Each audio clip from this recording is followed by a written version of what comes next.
Hello everyone, कैसे हैं आप लोग। उम्मीद करते हैं आप सब अच्छे होंगे। आज की इस वीडियो में हम करने वाले हैं क्लास 10 साइंस का जो सैम्पल पेपर रिलीज़ किया है सीबीएसई ने फॉर द सेशन 2022-2023 के लिए, उसको हम पूरा सॉल्व करके देखेंगे। ठीक है, मतलब जो भी बच्चे इस साल क्लास 10 में बोर्ड एग्जाम देने वाले हैं उनको ये क्वेश्चन पेपर का सोल्यूशन जरूर देखना चाहिए।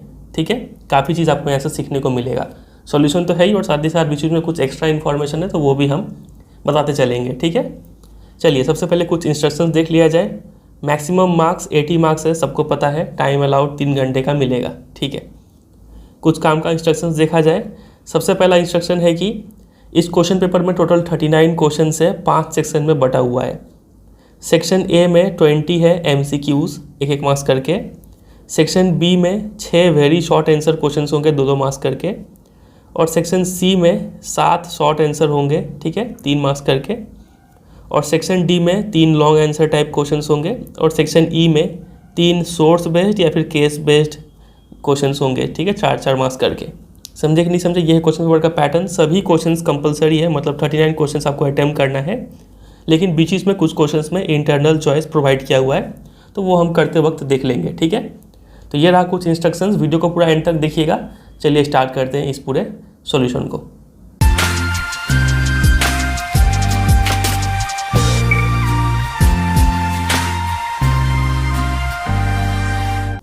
तो ये देखिए सेक्शन ए आ गए हम लोग। यहाँ पे लिखा हुआ है कि select and right most appropriate option out of the 4 option given for each of the questions. हमें पता है सेक्शन ए में 20 MCQs करने हैं। ये सबसे पहला क्वेश्चन ये रहा। लिखा है कि the change in colour of the moist litmus paper in the given setup is due to. ये एक एक्टिविटी दिया हुआ है, इसमें यहाँ पे मॉइस्ट लिटमस पेपर दिया हुआ है। ठीक है, इसका कलर चेंज हो जाता है, तो क्यों कलर चेंज हो रहा है वो बताइए। सबसे पहले आपको ये एक्टिविटी समझना पड़ेगा। ठीक है, तो ये एक्टिविटी आपका NCERT बुक से उठाया हुआ है। आप चैप्टर नंबर 2 में जाएंगे तो आपको ये एक्टिविटी मिलेगा। देखिए यहाँ पे क्या किया गया कि यहाँ पे लिया गया है सोडियम क्लोराइड और ऊपर से बूंद बूंद करके H2SO4 सल्फ्यूरिक एसिड डाला जा रहा है। तो इन दोनों में रिएक्शन होगा यहाँ पे। तो देखिए क्वेश्चंस पे आते हैं। रिएक्शन कुछ इस टाइप से होगा। H2SO4 हम ड्रॉप बाई ड्रॉप ऐड कर रहे हैं, प्लस इसमें पहले से है सोडियम क्लोराइड NaCl। ये दोनों कंपाउंड आपस में रिएक्ट करेंगे और यहाँ पे क्या बन जाएगा, HCl बनेगा प्लस Na और SO4 मिलके बना देंगे सोडियम सल्फेट Na2SO4। ठीक है, बात रहा बैलेंसिंग का, तो हाइड्रोजन 2 है यहाँ पे तो 2 लगा दीजिए। क्लोरीन 2 हो गया इसे, तो यहाँ पे 2 लगा दीजिए। सोडियम 2 बैलेंस है, सल्फेट बैलेंस है। चलिए ये हो जाएगा इसका बैलेंस इक्वेशन। तो जब ये जैसे ही इसको मिलाएंगे ना, तो यहाँ पे कौन सा गैस इवॉल्व होगा, तो ये हाइड्रोक्लोरिक एसिड का जो गैस है ये इवॉल्व होगा यहाँ पे। ठीक है, जब इस गैस को इस मॉइस्ट लिटमस पेपर से पास कराएंगे तो इसका कलर चेंज होगा। एसिड जो है वो क्या करता है, ब्लू लिटमस को रेड में चेंज करता है कि नहीं, समझे। तो यहाँ पे कलर चेंज क्यों हो रहा है, क्योंकि देखिए presence of acid, presence of base, presence of H+ ion in the solution. यहाँ पे भीगा हुआ लिटमस पेपर इसलिए लिया गया है क्योंकि ये HCl गैस जो है ना, ये काफ़ी ड्राई था। और हमें ये बात पता है कि जब भी कोई एसिड ड्राई होता है तो उसमें पावर नहीं होता है। कोई भी एसिड तभी इफेक्टिव हो सकता है जब उसमें थोड़ा पानी मिलाया जाए, यानी जब उसमें हाइड्रोनियम आयन या फिर हाइड्रोजन आयन रिलीज़ हो, तभी वो चीज़ एसिड कहलाता है। ठीक है, तो यहाँ पर सिर्फ HCl गैस था। अगर हम यहाँ पर ड्राई लिटमस पेपर ले रहे होते तो इसका कलर चेंज नहीं होता। हम यहाँ पर मॉइस्ट लिटमस पेपर लिए हैं, जिससे कि लिक्विड के कांटेक्ट में आने से ये HCl गैस का H+ आयन रिलीज़ हो पाया और उसी कारण इसका कलर चेंज हुआ। ठीक है, तो यहाँ पे ऑप्शन नंबर 3 जो है, presence of H+ ion in the solution, इस वजह से इसका कलर चेंज हुआ है। ठीक है, तो ओनली 3 हो जाएगा इसका राइट आंसर। समझे कि नहीं। चलिए ये हो गया, आगे आ जाता है। यही सब बात यहाँ पे भी लिखा हुआ है कि एसिड तभी इफेक्टिव होता है जब उसमें हाइड्रोनियम आयन या फिर H+ आयन हो। ठीक है, और बेस कब इफेक्टिव होता है, जब उसमें OH- आयन एक्टिव हो। ठीक है, चलिए आ जाइए नेक्स्ट क्वेश्चन नंबर 2 पे। ये भी NCERT से उठाया हुआ है ये क्वेश्चन। लिखा है कि इन द रेडॉक्स रिएक्शन ऐसा रिएक्शन होता है जिसमें ऑक्सीडेशन भी हो और रिडक्शन भी हो। यहाँ पे एक कंपाउंड है, यहाँ पे एक कंपाउंड है और इतना सारा प्रोडक्ट बन रहा है। तो देखिए बताना है कि कौन रिड्यूस हुआ कौन ऑक्सीडाइज हुआ। ऑप्शन से देख के ये समझ में आ रहा है, ये क्वेश्चन है। तो यहाँ पे MnO2 था, इसमें ऑक्सीजन था, ये बन गया MnCl2। ऑक्सीजन हट गया, ऑक्सीजन का हटने को ही क्या कहते हैं, रिडक्शन कहते हैं। ऑक्सीजन हट जाए या फिर हाइड्रोजन जुड़ जाए, ये दोनों ही केस क्या होता है, रिडक्शन होता है, समझे। और उसी तरीके से ऑक्सीजन जुड़े या फिर हाइड्रोजन हटे, ये दोनों ही केस क्या हो जाएगा, ऑक्सीडेशन होगा। बातें करें, समझ रहे हैं। तो वही चीज़ यहाँ पे करना है हमें। तो MnO2 रिड्यूस हो रहा है टू MnCl2, ये राइट है, ये भी राइट स्टेटमेंट है, ये दोनों गलत हो गया, ठीक है। और HCl है, ये जाके हो गया है Cl2, यहाँ पे हाइड्रोजन था, यहाँ पे हाइड्रोजन हट गया, तो ये क्या हो गया, हाइड्रोजन का हटना क्या कहलाता है, ऑक्सीडेशन कहलाता है। तो HCl is oxidise to H2O, नहीं, HCl is oxidise to chlorine. ये ऑप्शन नंबर बी हो जाएगा यहाँ पे राइट आंसर, समझ रहे हैं। चलिए, इसके बारे में डिटेल में यही चैप्टर नंबर 1 से उठाया गया है, ये इक्वेशन ये रहा। इसमें भी लिखा हुआ था कि HCl इज ऑक्सीडाइज टू ये, MnO2 इज रिड्यूस टू ये, समझे। चलिए नंबर 3 ट्राई कीजिए, ये भी NCERT बुक्स का पहला चैप्टर का पहला एक्टिविटी से उठाया हुआ क्वेश्चन है। विच of the following is the correct observation of the reaction shown in the above setup. यहाँ पे क्या हुआ है कि मैग्नीशियम रिबन लिया गया है और इसको जलाया गया है। तो जब भी मैग्नीशियम को हम जलाते हैं मतलब उसका रिएक्शन करवा रहे हैं ऑक्सीजन के साथ, तो यहाँ पे क्या बनता है, मैग्नीशियम ऑक्साइड बनता है। बैलेंसिंग करना है तो 2 लगा दीजिए, 2 लगा दीजिए, ठीक है।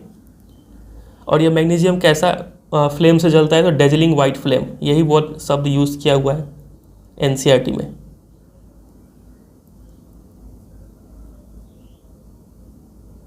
इस आग के साथ जलता है। तो देखते हैं ऑप्शन क्या है। Brown powder of magnesium oxide is form, नहीं, ब्राउन पाउडर फॉर्म नहीं होता है। कलरलेस गैस, ये भी नहीं होगा। ये देखिए, colourless gas which turns lime water milky, ये कार्बन डाइऑक्साइड का बात किया हुआ है, तो ये तो यहाँ पे कुछ है नहीं इसका scene. Magnesium ribbon burns with brilliant white light, तो ये हो जाएगा ऑप्शन नंबर सी हो जाएगा यहाँ पे राइट आंसर, ठीक है। सल्फर का कोई यहाँ पे कोई सीन नहीं है। चलिए आ जाइए नेक्स्ट क्वेश्चन नंबर 4 पे।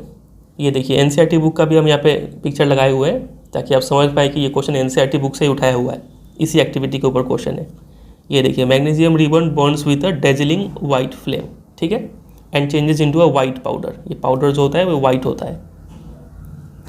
आ जाइए नेक्स्ट क्वेश्चन नंबर 4 पे।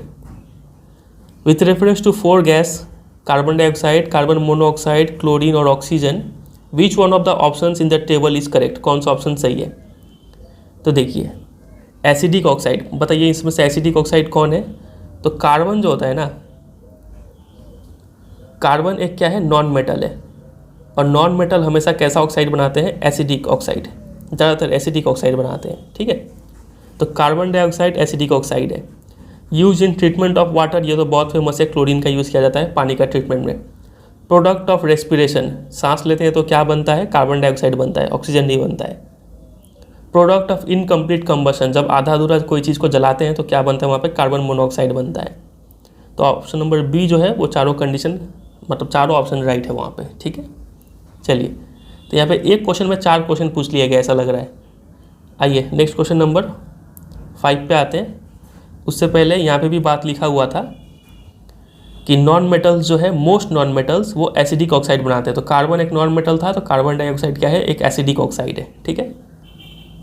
आ जाइए नेक्स्ट क्वेश्चन पे। क्वेश्चन नंबर 5 में बोला हुआ है कि on placing a copper coin in a test tube containing green ferrous sulphate solution, it will be observe that the ferrous sulphate solution dash. देखिए, एक कॉपर कॉइन है, उसका रिएक्शन करवाना चाह रहे हैं हम फेरस सल्फेट के साथ, FeSO4, ठीक है। अगर यहाँ पे फेरिक होता तो फॉर्मूला चेंज होता। इसका कलर है ग्रीन। जब इसके साथ रिएक्शन करवाएंगे तो क्या होगा, तो यहाँ पे रिएक्शन देख के पता चल रहा है कि ये एक मेटल, ये एक मेटल, ये इसको डिस्प्लेस करेगा कि नहीं करेगा वो देखना है हमें, ठीक है। तो डिस्प्लेस करेगा कि नहीं ये हमें पता करना होगा इससे, मेटल रिएक्टिविटी सीरीज़ से। मेटल रिएक्टिविटी सीरीज़ आपको यहाँ पे मिल जाएगा। ये देखिए, इसको हम याद करने का भी टेक्निक बता रखे हैं जब हम वीडियो बनाए थे। तो यहाँ पे है कॉपर, ये रहा, और आयरन फेरस ये रहा। कॉपर नीचे में है, मतलब कॉपर जो है आयरन को डिस्प्लेस नहीं कर पाएगा। तो ऊपर जो हम यहाँ पे देखे थे कॉपर प्लस FeSO4, यहाँ पे रिएक्शन होगा कि नहीं होगा, नहीं होगा, क्योंकि कॉपर जो है उस एक्टिविटी सीरीज़ में नीचे में था, आयरन ऊपर में था, है कि नहीं। तो कॉपर इसको डिस्प्लेस नहीं कर सकता है, तो यहाँ पे कोई रिएक्शन नहीं होगा, नो रिएक्शन। तो इसका ग्रीन कलर जो है वो बरकरार रहेगा, कोई रिएक्शन ही जब नहीं हो रहा है इसलिए, ठीक है। तो टर्न्स ब्लू कुछ नहीं होगा, टर्न्स कलरलेस नहीं होगा, टर्न्स कलरलेस नहीं होगा, remains green with no change in copper coin. Option number D हो जाएगा राइट आंसर। समझ रहे हैं? चलिए आगे आ जाते हैं। इसको याद करने का टेक्निक हम आगे एक बार फिर डिस्कस करेंगे, तब आपको पता चल जाएगा। ठीक है, फिलहाल अगले क्वेश्चन को देखिए। इस रिएक्टिविटी सीरीज में ये बताया जाता है कि कौन ज़्यादा रिएक्टिव है। जो ज़्यादा ऊपर है वो ज़्यादा रिएक्टिव होता है, ठीक है, नीचे वाला कम रिएक्टिव होता जाता है। नंबर 6 देखिए, लिखा है कि Anita added a drop of dilute acetic acid and diluted hydrochloric acid on pH paper and compare the colours. सबसे पहले आप मुझे ये बताइए, एसिटिक एसिड और हाइड्रोक्लोरिक एसिड दोनों में से स्ट्रॉन्ग कौन सा है? तो बिल्कुल सही कहा आपने, ये है स्ट्रॉन्ग एसिड और ये है वीक एसिड। ठीक है, दोनों को ही पीएच पेपर पे डाल रहे हैं और कलर कंपेयर कर रहे हैं। तो विच of the following is the correct conclusion? PH of acetic acid is more than that of hydrochloric acid. PH जो होता है वो क्या मतलब, इस पीएच स्केल जो होता है वो 0 से लेकर 14 तक नंबर्ड होता है कि नहीं? तो 7 क्या दर्शाता है कि वो न्यूट्रल है। 7 से कम अगर नंबर आ रहा है मतलब वो एसिडिक है। जितना कम नंबर आए, जितना पीएच का वैल्यू कम रहे उतना ज़्यादा एसिडिक होता है, और जितना ज़्यादा रहे 7 से अगर ज़्यादा है तो वो बेसिक होता है कि नहीं? ये सब हमने पढ़ रखा है। तो एसिटिक एसिड और हाइड्रोक्लोरिक एसिड में बताइए किसका पीएच कम होगा, किसका ज़्यादा होगा? तो आप बोलेंगे ये ज़्यादा स्ट्रॉन्ग है, इसका मतलब पीएच सबसे ज़्यादा कम होगा। ये वीक है, इसका पीएच ज़्यादा होगा। तो पीएच ऑफ एसिटिक एसिड ज़्यादा है हाइड्रोक्लोरिक एसिड से, तो ये राइट स्टेटमेंट है। ठीक है, बाकी ऑप्शन आप ये भी देख लीजिए, pH of acetic acid is less, तो ये तो गलत हो गया।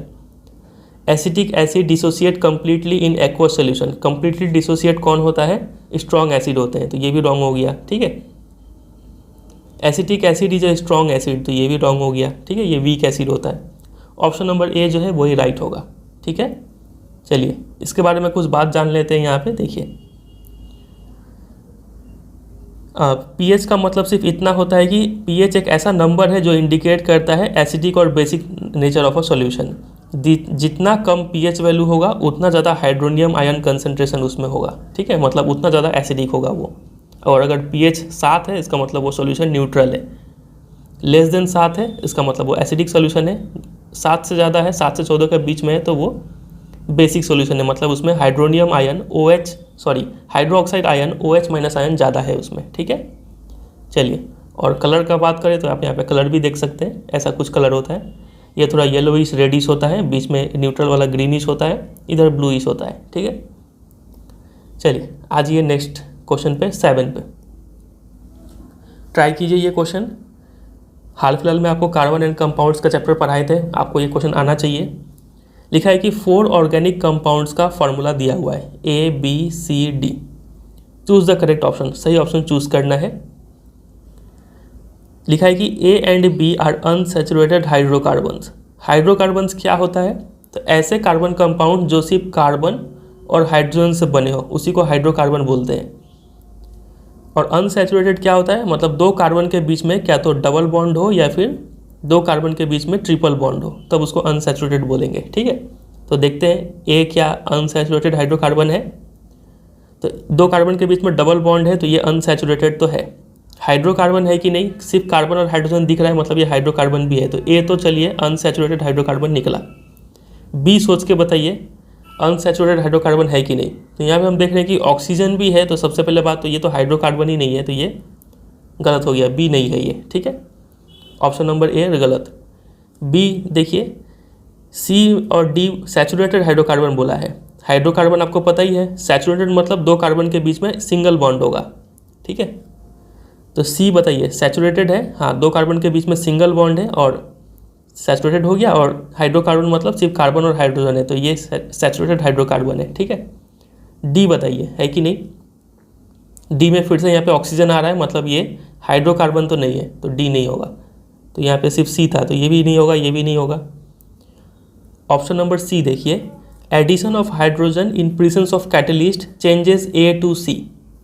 अब ये कौन सा बात बोला गया है? देखिए, इसको हाइड्रोजनेशन रिएक्शन बोलते हैं। जैसे ही हम किसी अनसैचुरेटेड कार्बन हाइड्रोकार्बन में क्या करते हैं, कैटलिस्ट के प्रेजेंस में अगर हाइड्रोजन ऐड करते हैं तो ये चेंज हो जाता है सैचुरेटेड में, ठीक है। तो ये राइट स्टेटमेंट है, ये आपको एनसीईआरटी बुक में यहाँ पे मिलेगा। ये देखिए इस चैप्टर में जाएंगे तो एडिशन रिएक्शन करके टॉपिक है कार्बोनेटेड कंपाउंड चैप्टर में। तो यहाँ पे देखिए ये है एक अनसैचुरेटेड हाइड्रोकार्बन, ठीक है। इसमें हाइड्रोजन ऐड होता है in the presence of catalyst. Catalyst का नाम क्या है? निकल, ठीक है। तो ये डबल बॉन्ड हट के हाइड्रोजन जुड़ जाता है, ठीक है। ये सैचुरेटेड में कन्वर्ट हो जाता है। वो यहाँ पे लिखा है add hydrogen in the presence of catalyst such as palladium या फिर निकल। ये दोनों कैटलिस्ट ही हम यूज़ कर सकते हैं। तो हमें क्या मिल जाएगा? सैचुरेटेड हाइड्रोकार्बन मिलेगा, ठीक है। चलिए तो ऑप्शन नंबर सी राइट हो रहा है। डी देख लेते हैं, डी क्यों गलत है। Addition of potassium permanganate changes B to D. यहाँ पे रिएक्शन कौन सा है? तो इस रिएक्शन के बारे में बात किया हुआ है, एनसीईआरटी बुक से ही उठाए हैं। इसमें अगर हम इथेनॉल में, या अल्कोहल है, अगर पोटेशियम पर मैंगनेट या फिर पोटेशियम डाइक्रोमेट यूज़ करते हैं और हीट करते हैं तो इसमें एक ऑक्सीजन जुड़ जाता है, देख रहे हैं, और ये एसिटिक एसिड में कन्वर्ट हो जाता है कि नहीं। मतलब इथेनॉल एसिटिक एसिड में कन्वर्ट होता है। यहाँ पे क्या बोला गया है? बी टू डी चेंज हो जाएगा, बी टू डी, मतलब एसिटिक एसिड इथेनॉल में चेंज होगा। तो उल्टा बोल दिया गया। यहाँ पे अगर बी टू डी लिखा रहता, सॉरी, यहाँ पे अगर डी टू बी लिखा रहता तब ये ऑप्शन हम राइट बोलते हैं, लेकिन अभी ये गलत है, ठीक है। समझे कि नहीं? ये बहुत इंपॉर्टेंट है, ये इसलिए आपको समझाए। इसके ऊपर अलग से क्वेश्चन बनता है, हर साल बनता हुआ आया है। चलिए आगे आ जाइए नेक्स्ट क्वेश्चन 8 पे। इसमें बोला है कि in the given transverse section of the leaf identify the layer of cells where maximum photosynthesis occur. इस पत्ते में 4 लेयर दिखाया हुआ है, पत्ते का क्रॉस सेक्शन है। इसमें चारों में से बताइए कि इसमें कौन सा लेयर में सबसे ज़्यादा फोटोसिंथेसिस होता है। इसके लिए भी फिर से हम एनसीईआरटी बुक पे आएंगे। ये देखिए ये पत्ते का क्रॉस सेक्शन का, इसको जूम करेंगे तो ऐसा डायग्राम मिलेगा आपको, ठीक है। तो यहाँ पे ये है ऊपर का लेयर, ये फिर बीच वाला, ये बीच नीचे वाला, और ये सबसे नीचे वाला।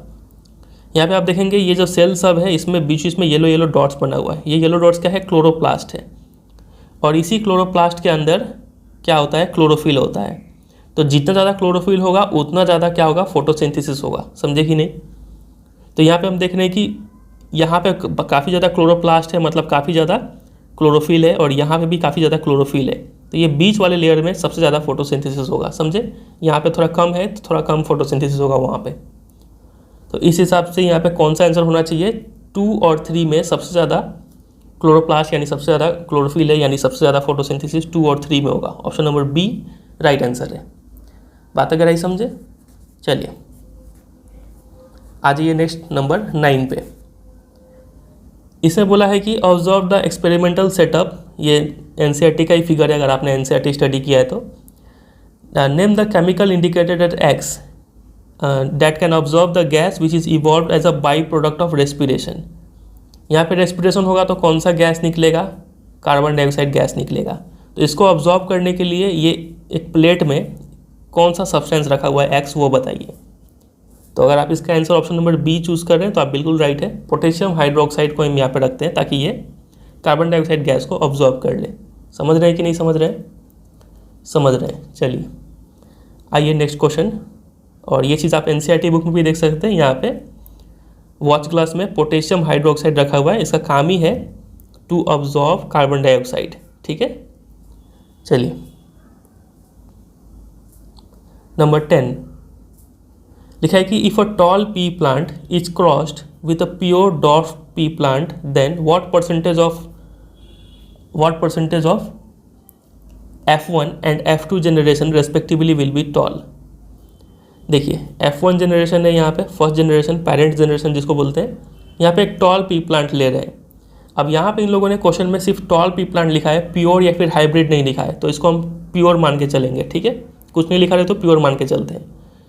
तो ये हमने ले लिया एक टॉल पी प्लांट, ठीक है। इसको क्रॉस करवा रहे हैं एक प्योर डॉर्फ पी प्लांट, छोटे हाइट वाले प्लांट से। तो डॉर्फिज्म जो है वो रिसेसिव ट्राइट है और ये डोमिनेंट ट्राइट है, ठीक है।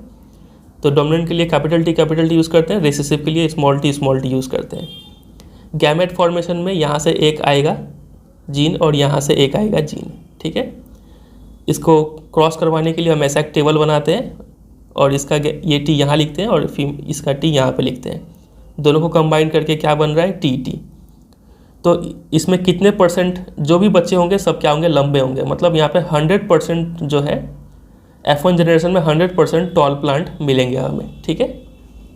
F2 जनरेशन का अगर बात करें, अब यही बच्चे प्रोड्यूस करेंगे, ठीक है। तो ये एक पी प्लांट ले लेते हैं और ऐसा ही एक और पी प्लांट ले लेते हैं और इसका क्रॉस करवाते हैं। तो यहाँ पे गैमेट्स में क्या तो कैपिटल टी आ सकता है, नहीं तो स्मॉल टी आ सकता है। सिमिलरली यहाँ पे भी क्या तो कैपिटल टी आ सकता है, नहीं तो स्मॉल टी आ सकता है। अब इन दोनों का क्रॉस करवाना है, तो देखते हैं, इधर कैपिटल टी स्मॉल टी, इधर कैपिटल टी स्मॉल टी, समझे। ये दो को हमने यहाँ लिख दिया, ये दो को यहाँ लिख दिया। क्या क्या कॉम्बिनेशन बन सकता है, तो capital T capital T, capital T small T, capital T small T और स्मॉल टी स्मॉल टी। ये भी टॉल है, ये भी टॉल है, ये भी टॉल है और ये शॉर्ट डॉर्फ है, ठीक है। मतलब 3:1 या फिर परसेंटेज में लिखे तो 75% जो है यहाँ पे टॉल है और 25% शॉर्ट या फिर डॉर्फ जो भी बोल लीजिए वो है, समझे। तो पूछा है कि F1 और F2 जनरेशन में कितने परसेंट टॉल होंगे, तो F1 में 100% टॉल है और F2 में 75% टॉल है, यानी ऑप्शन नंबर डी हो जाएगा यहाँ पे राइट आंसर। समझ रहे बात कह रहा है। और बहुत बच्चे को इसमें दिक्कत आ रहा होगा, तो हल्का सा भी अगर दिक्कत है तो ये चैप्टर जो हम पढ़ा के रखे हैं वो आप ज़रूर देख लीजिएगा एक बार, ठीक है। आपको काफ़ी हेल्प मिल जाएगा ये सब करने में। चलिए आते हैं नेक्स्ट क्वेश्चन, और ये NCERT बुक में भी बताया हुआ है। जब टॉल प्लांट और शॉर्ट प्लांट को क्रॉस करवाते हैं तो सभी बच्चे लंबे होते हैं, 100% टॉल है यहाँ पे। और जब F2 जनरेशन का बात करें तब उसमें 3 टॉल होते हैं और एक शॉर्ट, यानी 75% टॉल है। परसेंटेज कैसे निकालते हैं, 3 कितने में से, 4 में से, और परसेंट निकालने के लिए इंटू 100, ठीक है। तो ये करेंगे तो आएगा 75% टॉल आएंगे, समझे। चलिए आ जाइए नंबर 11 पे। ये भी NCERT बुक्स का क्वेश्चन है, फिगर वहीं से लिया हुआ है। Observe the 3 figures, which of the following depict tropic movement appropriately, कौन सा सही मूवमेंट दिखा रहा है बताइए। तो अगर आपने ऑप्शन नंबर सी चूज़ किया तो बिल्कुल राइट है, क्योंकि ये जो रूट्स है वो जियोट्रॉपिज्म शो कर रहा है, पॉजिटिव जियोट्रॉपिज्म, ठीक है, धरती की तरफ अट्रैक्ट हो रहा है। और जो ये शूट पार्ट है ये नेगेटिव जियोट्रॉपिज्म शो करता है, मतलब धरती के ऑपोजिट मूव करता है कि नहीं। तो ये राइट फिगर है। ये गलत है क्योंकि रूट नीचे होना चाहिए, ये गलत है क्योंकि शूट ऊपर होना चाहिए। सी ओनली राइट है, ठीक है। ये देखिए NCERT बुक में आपको ये फिगर मिल जाएगा। पॉजिटिव जियोट्रॉपिक है ये, और ये नेगेटिवली जियोट्रॉपिक होता है शूट। और शूट जो है वो लाइट की तरफ अट्रैक्ट होता है, तो यहाँ पे फोटोट्रॉपिज्म दिख रहा है पॉजिटिव, ठीक है। चलिए 2F ट्राई कीजिए। The diagram shown below depicts pollination, यहाँ पे पॉलिनेशन शो किया जा रहा है। Choose the option that will show a maximum variation in the of spring. Variation सबसे ज़्यादा कहाँ देखने को मिलेगा, ए जो है देखिए यहीं से निकल के यहीं पे जा रहा है, मतलब ये सेल्फ पॉलिनेशन हो रहा है। बी अगर बात करें तो बी एक फ्लावर से निकल के दूसरे प्लांट का फ्लावर पे जा रहा है, ये है क्रॉस पॉलिनेशन। तो यहाँ पे 2 पेरेंट मिक्स हो रहे हैं, मतलब यहाँ पे ज़्यादा वेरिएशन देखने को मिलेगा। सी भी सेल्फ पॉलिनेशन है, एक ही फूल से निकल के उसी में आ रहा है, तो यहाँ पे उतना वेरिएशन नहीं होगा। डी भी एक प्लांट के फूल से दूसरे प्लांट के फूल में जा रहा है, मतलब ये क्रॉस पॉलिनेशन है, तो इन दोनों में ज़्यादा वेरिएशन देखने को मिलेगा। बी एंड डी यानी ऑप्शन नंबर बी हो जाएगा राइट, ठीक है। क्यों, क्योंकि यहाँ पे क्रॉस पॉलिनेशन हो रहा है। चलिए 13 ट्राई कीजिए। इसमें लिखा है कि a complete circuit is left on for several minutes causing the connecting copper wire to become hot. एक सर्किट को ऑन रखा गया तो इससे कॉपर का जो तार है वो गर्म हो गया। As the temperature of the wire increases, तो टेम्परेचर बढ़ गया, इलेक्ट्रिकल रेसिस्टेंस पे क्या इफेक्ट पड़ेगा। तो क्या रिलेशन है टेम्परेचर और रेसिस्टेंस पे, वो देखना पड़ेगा। देखिए हमें पता है कि H = I²RT, ये होता है जूल्स लॉ ऑफ हीटिंग। तो यहाँ पे देख रहे हैं कि हीट और टेम्परेचर में डायरेक्ट रिलेशन है, मतलब हीट बढ़ेगा तो रेसिस्टेंस भी बढ़ेगा। तो यहाँ पे बोला टेम्परेचर बढ़ रहा है यानी हीट बढ़ रहा है तो रेसिस्टेंस भी बढ़ेगा, इंक्रीजेस। ऑप्शन नंबर सी हो जाएगा राइट, ठीक है। कि आप जूल्स लॉ ऑफ हीटिंग यहाँ पे भी पढ़ सकते हैं, NCERT बुक में दिया हुआ है। इसको बोलते हैं जूल्स लॉ ऑफ हीटिंग। मतलब ये लॉ बोलता है कि हीट प्रोड्यूस्ड डिपेंड करता है स्क्वायर ऑफ करंट पे और रेसिस्टेंस पे और टाइम पे, ये टी टाइम है और सब में डायरेक्टली प्रोपोर्शनल है, ठीक है। चलिए आज ये नेक्स्ट क्वेश्चन 14 पे। A copper wire is held between the poles of a magnet. ये मैग्नेट का पोल्स है, नॉर्थ पोल साउथ पोल, और इसके बीच में एक कॉपर वायर ऐसे करके गुजर रहा है, ठीक है। North south east west direction बताया हुआ है। The current in the wire can be reverse, wire में करंट आप चेंज कर सकते हैं। करंट अगर इस दिशा में जा रहा है तो आप चाहे तो इसको चेंज करके इस दिशा में भी भेज सकते हैं करंट, ठीक है। The pole of the magnet can also be change over, pole भी चेंज कर सकते हैं, इसको आप साउथ और इसको नॉर्थ कर सकते हैं, ठीक है। In how many of the 4 direction shown can the force act on the wire, तो फोर्स कितने डायरेक्शन में एक्ट करेगा वो बताइए। तो यहाँ पे करंट साथ ही साथ मैग्नेटिक फील्ड और फोर्स के बीच में रिलेशन पूछा जा रहा है। तो यहाँ पे आपको लगाना पड़ेगा फ्लेमिंग्स लेफ्ट हैंड रूल। अगर आप अपने तीनों फिंगर को, लेफ्ट हैंड का थंब को, इंडेक्स फिंगर को और मिडिल फिंगर को इस तरीके से अरेंज करें कि तीनों आपस में परपेंडिकुलर हो, तो ये जो थंब है वो करंट का डायरेक्शन शो करता है, और ये अगर फील्ड इंडेक्स फिंगर अगर मैग्नेटिक फील्ड का डायरेक्शन शो करता है। फील्ड का डायरेक्शन क्या होता है, नॉर्थ पोल से साउथ पोल, ठीक है। तो ये जो थंब है वो मोशन यानी फोर्स शो कर रहा होगा, ठीक है। तो ये ऐसे ही सेम फिंगर आप अगर यहाँ पे अरेंज करेंगे तो आप पाएंगे कि इधर करंट जा रहा है ना, मान लीजिए ऐसे जा रहा है, तो आप अपने थंब को इस दिशा में सजाइए, ठीक है। फिर मैग्नेटिक फील्ड का डायरेक्शन क्या होता है, नॉर्थ से साउथ की तरफ, इस दिशा में परपेंडिकुलर, ठीक है। आपका इंडेक्स फिंगर इस डायरेक्शन में होगा, समझ रहे हैं, मैग्नेटिक फील्ड का डायरेक्शन में। तो आपका थंब का डायरेक्शन क्या होगा, तो आप ऊपर की तरफ आपका थंब इशारा कर रहा होगा, ठीक है, ऊपर की तरफ, समझ रहे हैं। उसी तरीके से अगर आप वायर का करंट चेंज करते हैं, इधर अगर भेजते हैं करंट और ये अगर इधर आता है तो आपका थंब नीचे की तरफ शो कर रहा होगा। मतलब फोर्स जो है क्या तो ऊपर लगेगा या फिर नीचे लगेगा। तो कितने डायरेक्शन में फोर्स लग सकता है, 2 डायरेक्शन में। ऑप्शन नंबर 2 हो जाएगा राइट आंसर, समझ रहे हैं। चलिए 14 हो गया, आइए 15 पे। Plastic insulation surrounds a wire having diameter d and length l as shown above. ऐसा एक तार है, ऊपर में प्लास्टिक इंसुलेशन है। A decrease in resistance of the wire would be produced by an increase in. तो रेसिस्टेंस कब decrease होगा, क्या बढ़ाने से इंक्रीज होगा, लेंथ, डायमीटर, टेम्परेचर। तो देखिए R का फॉर्मूला क्या होता है, R इक्वल टू होता है रो एल बाई ए। ए में क्या यूज होता है, D, डायमीटर यानी रेसिस्टेंस रेडियस यूज होता है। तो देखिए R कब डिक्रीज होगा वो पूछ रहा है। R तब डिक्रीज होगा जब लेंथ डिक्रीज हो जाए। तो यहाँ पे पहले ही जोड़ दिया है इंक्रीज इन, मतलब क्या इंक्रीज होगा तो R डिक्रीज होगा। तो इन्वर्स रिलेशन पूछ रहा है दोनों में। इन्वर्स रिलेशन किस में है, R और D में है इन्वर्स रिलेशन। तो अगर डायमीटर को हम इंक्रीज करेंगे तो रेसिस्टेंस डिक्रीज कर जाएगा। ऑप्शन नंबर बी हो जाएगा राइट। लॉजिक समझ रहे हैं। देखिए R इक्वल टू होता है rho L by A area में मतलब डायमीटर यूज़ होता है, ठीक है, रेडियस यूज़ होता है।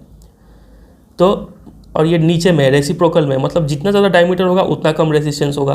तो वही अगर हम डायमीटर बढ़ा देते हैं तो रेजिस्टेंस डिक्रीज हो जाएगा। उस लॉजिक से दे रहे हैं ऑप्शन नंबर बी आंसर, ठीक है। चलिए अब आ जाइए नेक्स्ट क्वेश्चन। और यहाँ पे आप देख सकते हैं ऑप्शन नंबर डी भी देखिए, thickness of the plastic insulation. अगर आप सिर्फ ये प्लास्टिक का मोटाई बढ़ाएंगे तो रेजिस्टेंस में कोई फ़र्क नहीं पड़ेगा। रेजिस्टेंस को अगर आपको बढ़ाना घटाना है तो आपको मेन जो वायर है उसका डायमीटर को चेंज करना पड़ेगा, ठीक है, इसलिए ये रॉन्ग है। आइए नंबर 16 पे। ये फॉर्मूला भी आपको एनसीईआरटी बुक में मिल जाएगा। ये रो जो है इसको रो बोलते हैं, ठीक है। इसका नाम है रेसिस्टिविटी। ये मटेरियल के ऊपर डिपेंड करता है, ठीक है। नंबर 16 पे आते हैं। इसमें लिखा है कि विच of the following pattern correctly describes magnetic field around a long straight wire carrying current. एक लंबा तार है, करंट कैरी कर रहा है, तो इसके आसपास मैग्नेटिक फील्ड किस डायरेक्शन में होगा। तो ये हम एनसीईआरटी बुक में पढ़ रखे हैं कि मैग्नेटिक फील्ड ऐसा होता है, इसके आसपास कॉन्सेंट्रिक सर्कल्स। और इसका डायरेक्शन क्या होगा, तो right hand thumb rule, right hand thumb rule से आप निकाल सकते हैं। मतलब अगर आप तार को ऐसे पकड़े कि थंब ऊपर के डायरेक्शन में अगर डायरेक्शन शो कर रहा है तो बाकी चारों उंगली मैग्नेटिक फील्ड का डायरेक्शन शो करेगा। तो मैग्नेटिक फील्ड का डायरेक्शन कुछ इस प्रकार से होगा यहाँ पे, समझ रहे। तो concentric circle centre around the wire, option number D हो जाएगा राइट, ठीक है। इसको आप यहाँ पे भी देख सकते हैं, ये रहा। चलिए आगे मूव करते हैं नेक्स्ट क्वेश्चन पे, 17 पे।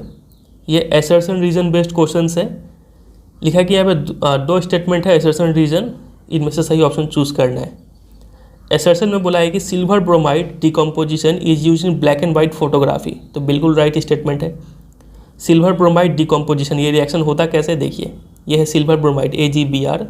इसमें अगर सनलाइट पड़ता है ना तो ये डिकम्पोज यानी ब्रेक हो जाता है सिल्वर में और ब्रोमीन गैस में। बैलेंस करने के लिए ब्रोमीन 2 है यहाँ पे तो 2 लगा दीजिए, सिल्वर में भी 2 हो गया, ठीक है। तो ये रिएक्शन यूज होता है ब्लैक एंड वाइट फोटोग्राफी में, तो एसर्शन तो राइट है। रीज़न देखते हैं। रीज़न में लिखा है कि light provides energy for this exothermic reaction.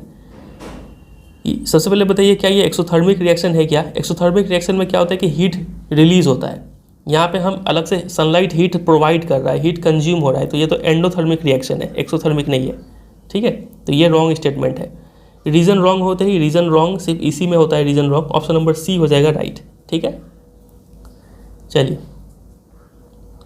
और ये आप एनसीईआरटी बुक में यहाँ पे पा सकते हैं, ये इक्वेशन यहाँ पे दिया हुआ है और ये इसको यूज़ किया जाता है ब्लैक एंड वाइट फोटोग्राफी में। चलिए 18 पे आते हैं। 18 का एसर्शन है height in P plant is controlled by efficiency of enzymes and is दस जेनेटिकली कंट्रोल्ड। बिल्कुल सही बात है कि हाइट जेनेटिकली कंट्रोल होता है। और रीज़न इसका दिया है कि cellular DNA is the information source for making proteins in the cell. DNA जो है यही इन्फॉर्मेशन सोर्स है कि शरीर में कैसा कैसा प्रोटीन बनेगा, ठीक है। तो ये भी राइट है। अब ये इसका क्या सही रीज़न है सोच के बताइए। हाँ, डीएनए से ही, डीएनए के अंदर ही जीन्स होता है और जीन्स ही हाइट को कंट्रोल करता है, ठीक है। तो ये भी करेक्ट एक्सप्लेनेशन भी है इसका। तो both assertion and reason are true और reason is the correct explanation of assertion. Option number A right answer होगा। 19 एसर्शन लिखा हुआ है amphibians can tolerate mixing of oxygenated and deoxygenated blood. बताइए ये राइट है कि रॉन्ग है? तो इसके लिए हम एनसीईआरटी बुक रेफर करेंगे। यहाँ पे आप देख सकते हैं कि सच एनिमल्स जैसे कि एम्फीबियंस या फिर रेप्टाइल्स जिनमें 3 चैम्बर्ड हार्ट होता है, ये कुछ ऑक्सीजनेटेड और डीऑक्सीजनेटेड ब्लड का मिक्सिंग को टॉलरेट कर लेते हैं। तो ये तो राइट है, ये लोग टॉलरेट कर पाते हैं इन दोनों का मिक्सिंग, ये राइट स्टेटमेंट है। रीज़न राइट है कि नहीं वो देखते हैं। Amphibians with are animals with 2 chambered heart, ये गलत हो गया, इसमें 3 चैम्बर्ड हार्ट होता है। तो रीजन गलत होते ही ये ऑप्शन नंबर सी हो जाएगा राइट, ठीक है। अब आ जाइए लास्ट एमसीक्यू पे 20 नंबर। On freely suspending a current carrying solenoid it comes to rest in geographical north and south. अगर आप सोलिनॉइड को एक धागे में बांध के से झुलाएंगे तो इसका नॉर्थ और साउथ, जो नॉर्थ डायरेक्शन है उसकी तरफ और साउथ डायरेक्शन उसकी तरफ पॉइंट करके रुक जाएगा, ठीक है। तो ये तो राइट स्टेटमेंट है। रीजन क्या है कि one end of current carrying straight solenoid behaves as north pole and other end south pole just like a bar magnet. तो एक सोलिनॉइड भी एक बार मैग्नेट की तरफ बिहेव करता है और नॉर्थ पोल, इसका एक एंड नॉर्थ पोल की तरफ बिहेव करता है और एक पोल साउथ पोल की तरफ बिहेव करता है। तो ये भी राइट है और ये इसका करेक्ट एक्सप्लेनेशन भी है, यानी ऑप्शन नंबर ए यहाँ पे राइट होगा। इसके लिए आप एनसीईआरटी बुक को रेफर कर सकते हैं। यहाँ पे देखिए क्या लिखा हुआ है, यहाँ पे लिखा है ये रहा, one end of the solenoid behaves as a north magnetic north pole and the other behaves as the south pole, ठीक है, वही ऑप्शन में दिया हुआ था। चलिए, तो इसका आंसर हो जाएगा ऑप्शन नंबर ए। समझ रहे हैं, ज़रा कुछ समझाने को था नहीं इसमें। इसी के साथ सेक्शन ए जो है वो ख़त्म हो गया हमारा। सेक्शन बी पे आ जाइए। सेक्शन बी में अब हर एक क्वेश्चन 2 मार्क्स का मिलेगा। 2 मार्क्स का क्वेश्चन है, मतलब आपके माइंड में ये बैठ जाना चाहिए कि 2 कोई काम का बात आपको लिखना है इस आंसर में, ठीक है। लिखा है कि a clear solution of slaked lime is made by dissolving CaOH whole twice in excess of water, ठीक है। मतलब ये पहला लाइन से क्या चीज़ हमें मिल रहा है, स्लेक्ट लाइम का सॉल्यूशन मिल रहा है जो कि होता है CaOH होल ट्वाइस। इसको आप कुछ देर के लिए हवा में एक्सपोज करके छोड़ देते हैं, तो इससे क्या होता है कि ये सॉल्यूशन धीरे धीरे मिल्की हो जाता है, दूधिया हो जाता है एज फेंट वाइट प्रेसिपिटेट फॉर्म्स। तो हम समझ गए यहाँ पे ऐसा क्यों हो रहा है, क्योंकि एयर में क्या है, कार्बन डाइऑक्साइड गैस है। तो वो कार्बन डाइऑक्साइड गैस इसके साथ रिएक्ट करके क्या बनाता है, कैल्शियम कार्बोनेट प्लस H2O, और यही कैल्शियम कार्बोनेट वाइट प्रेसिपिटेट देता है कि नहीं। तो एक्सप्लेन वाई ऑफ फेंट वाइट प्रेसिपिटेट फॉर्म्स, तो एक्सप्लेनेशन वही होगा कि ये जो है हवा में कार्बन डाइऑक्साइड के साथ रिएक्ट करके ये चीज़ फॉर्म करता है। और support your answer with the help of chemical equation, तो इक्वेशन हम ये दे देंगे, समझे।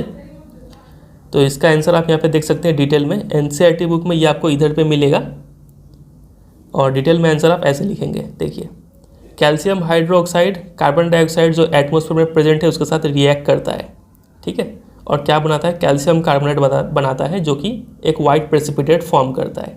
1 मार्क्स इसके लिए मिल गया, और जब आप इक्वेशन लिखेंगे तो इसके लिए 1 मार्क्स मिल जाएगा। ये इक्वेशन ऑलरेडी बैलेंस है। चलिए, अब इसी में एक इंटरनल चॉइस दिया हुआ है और करके, आप चाहे तो ये भी अटेम्प्ट कर सकते थे। लिखा है कि Kirti added dilute hydrochloric acid to 4 metals and recorded her observation as shown in the table. वो इन सब में HCl ऐड कर दिए, प्लस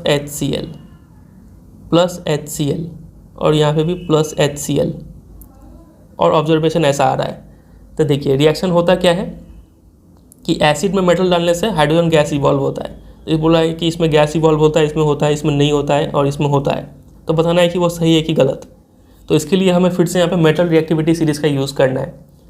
वो हम याद करने का तरीका क्या बताए थे कि केदार, नाथ, का, माली, आलू, जरा, फीके, पकाता, फीके के लिए Fe होगा, फीके, पकाता है, और क्यूट, हरी, आएगा और पीटेगा। ये है मेटल रिएक्टिविटी सीरीज़, ठीक है। और जो अभी हम सेंटेंस बोले उससे ये याद करने में आसानी होता है। डिटेल में जानने के लिए इसको आप वो वीडियो देख सकते हैं, ठीक है। तो यहाँ पे कॉपर है और यहाँ पे हाइड्रोजन है। क्या कॉपर हाइड्रोजन को डिस्प्लेस करेगा क्या? तो यहाँ पे है कॉपर, यहाँ पे है हाइड्रोजन। कॉपर नीचे है, कॉपर में पावर नहीं है कि वो हाइड्रोजन को डिस्प्लेस कर दे, तो यहाँ पे गैस इवॉल्व नहीं होगा, हाइड्रोजन गैस नहीं निकलेगा, यहाँ पे रिएक्शन ही नहीं होगा। तो ये रॉन्ग है उसका ऑब्जर्वेशन। आयरन क्या हाइड्रोजन को डिस्प्लेस कर पाएगा? आयरन ऊपर है, हाइड्रोजन नीचे है, तो हाँ आयरन बिल्कुल कर देगा, तो ये उसका ऑब्जर्वेशन राइट है। मैग्नीशियम हाइड्रोजन को डिस्प्लेस कर पाएगा कि नहीं? मैग्नीशियम ऊपर है, हाइड्रोजन नीचे है, तो ईजिली कर देगा इसको डिस्प्लेस। तो यहाँ ये बोली है कि नहीं कर पाएगा, तो ये ऑब्जर्वेशन उसका गलत है। जिंक हाइड्रोजन को कर पाएगा कि नहीं? तो जिंक है यहाँ पे, हाइड्रोजन नीचे में है, तो जिंक ईजिली कर पाएगा, तो ये भी उसका ऑब्जर्वेशन राइट है। तो सेलेक्ट द करेक्ट ऑब्जर्वेशन। तो ये 3rd और 4th करेक्ट ऑब्जर्वेशन है। केमिकल इक्वेशन देना है, तो इक्वेशन ऐसे देंगे, देखिए आयरन Fe हो गया प्लस HCl गिव्स FeCl, ठीक है। अब आयरन का वैलेंसी क्या है? FeCl2, तो इसका वैलेंसी यहाँ पे आ गया 2 प्लस हाइड्रोजन गैस यहाँ पे निकल रहा है, और 2 हम यहाँ दे दिए बैलेंस के लिए। ये हो गया इसका इक्वेशन, और 4 ये 2 का इक्वेशन हो गया, सॉरी ये 2 का इक्वेशन हो गया।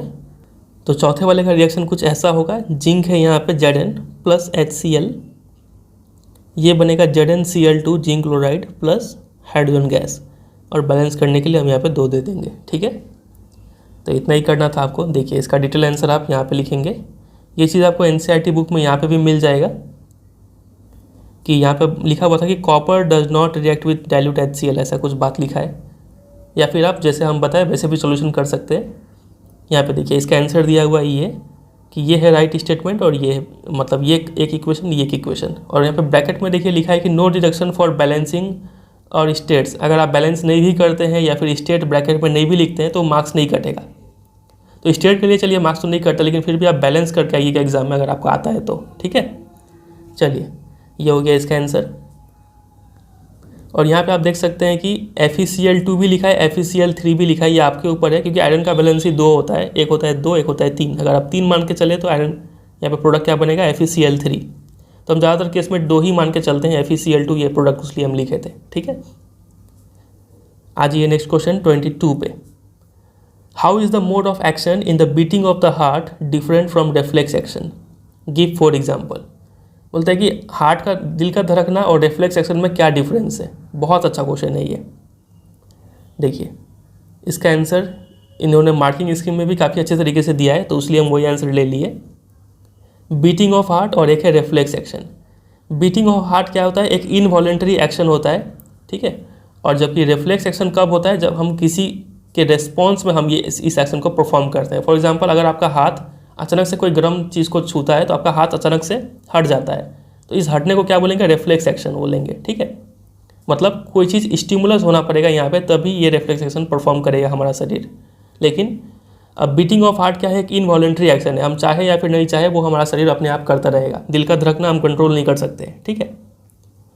तो इनवॉलेंट्री एक्शंस ऐसे एक्शंस होते हैं जो can not be controlled by our will, ठीक है। और reflex actions are sudden action in response to something, समझे पहला पॉइंट। इसमें कोई स्टिमुलस का ज़रूरत नहीं पड़ता है, बाहर से कुछ हरकत होने का ज़रूरत नहीं, तो तभी भी ये करता रहेगा, ठीक है। लेकिन रिफ्लेक्स एक्शन बाहर से कुछ हरकत होगा तो ही ये रिफ्लेक्स एक्शन हम परफॉर्म करेंगे, ठीक है। They require stimulus. फिर ये एक्शन जो है उसको ब्रेन कंट्रोल करता है, रेगुलेट करता है, और ये रिफ्लेक्स एक्शन को स्पाइनल कॉर्ड रेगुलेट करते हैं, ठीक है।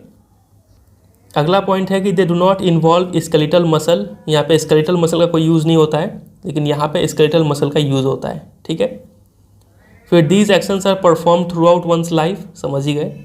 और ये एक्शन हम तभी परफॉर्म करते हैं जब कोई इमरजेंसी के रेस्पॉन्स में हम परफॉर्म करते हैं, जब कोई स्टिमुलस गर्म चीज़ छूते हैं या फिर कोई कांटे पे हमारा पैर पड़ जाए, तब हम इस एक्शन को परफॉर्म करते हैं। बीटिंग, ये एक्शन क्या तो क्विक हो सकता है फिर स्लो हो सकता है, लेकिन रिफ्लेक्स एक्शन हमेशा क्विक ही होता है, ठीक है। तो कोई भी यहाँ से 4 पॉइंट आपको लिख देना है, समझे, क्योंकि क्वेश्चन में बोला था गिव फॉर एग्जाम्पल, तो 4 पॉइंट्स आपको डिफ्रेंशिएट करना था, तो बहुत इंपॉर्टेंट है ये। इसका आंसर काफ़ी अच्छे तरीके से यहाँ पे दिया है CBSE वालों ने। चलिए आइए नेक्स्ट क्वेश्चन, और इसके बारे में आपको NCERT बुक में भी यहाँ पे मिल जाएगा, तो इसको हम अभी नहीं पढ़ते। आगे मूव करते हैं 23 पे।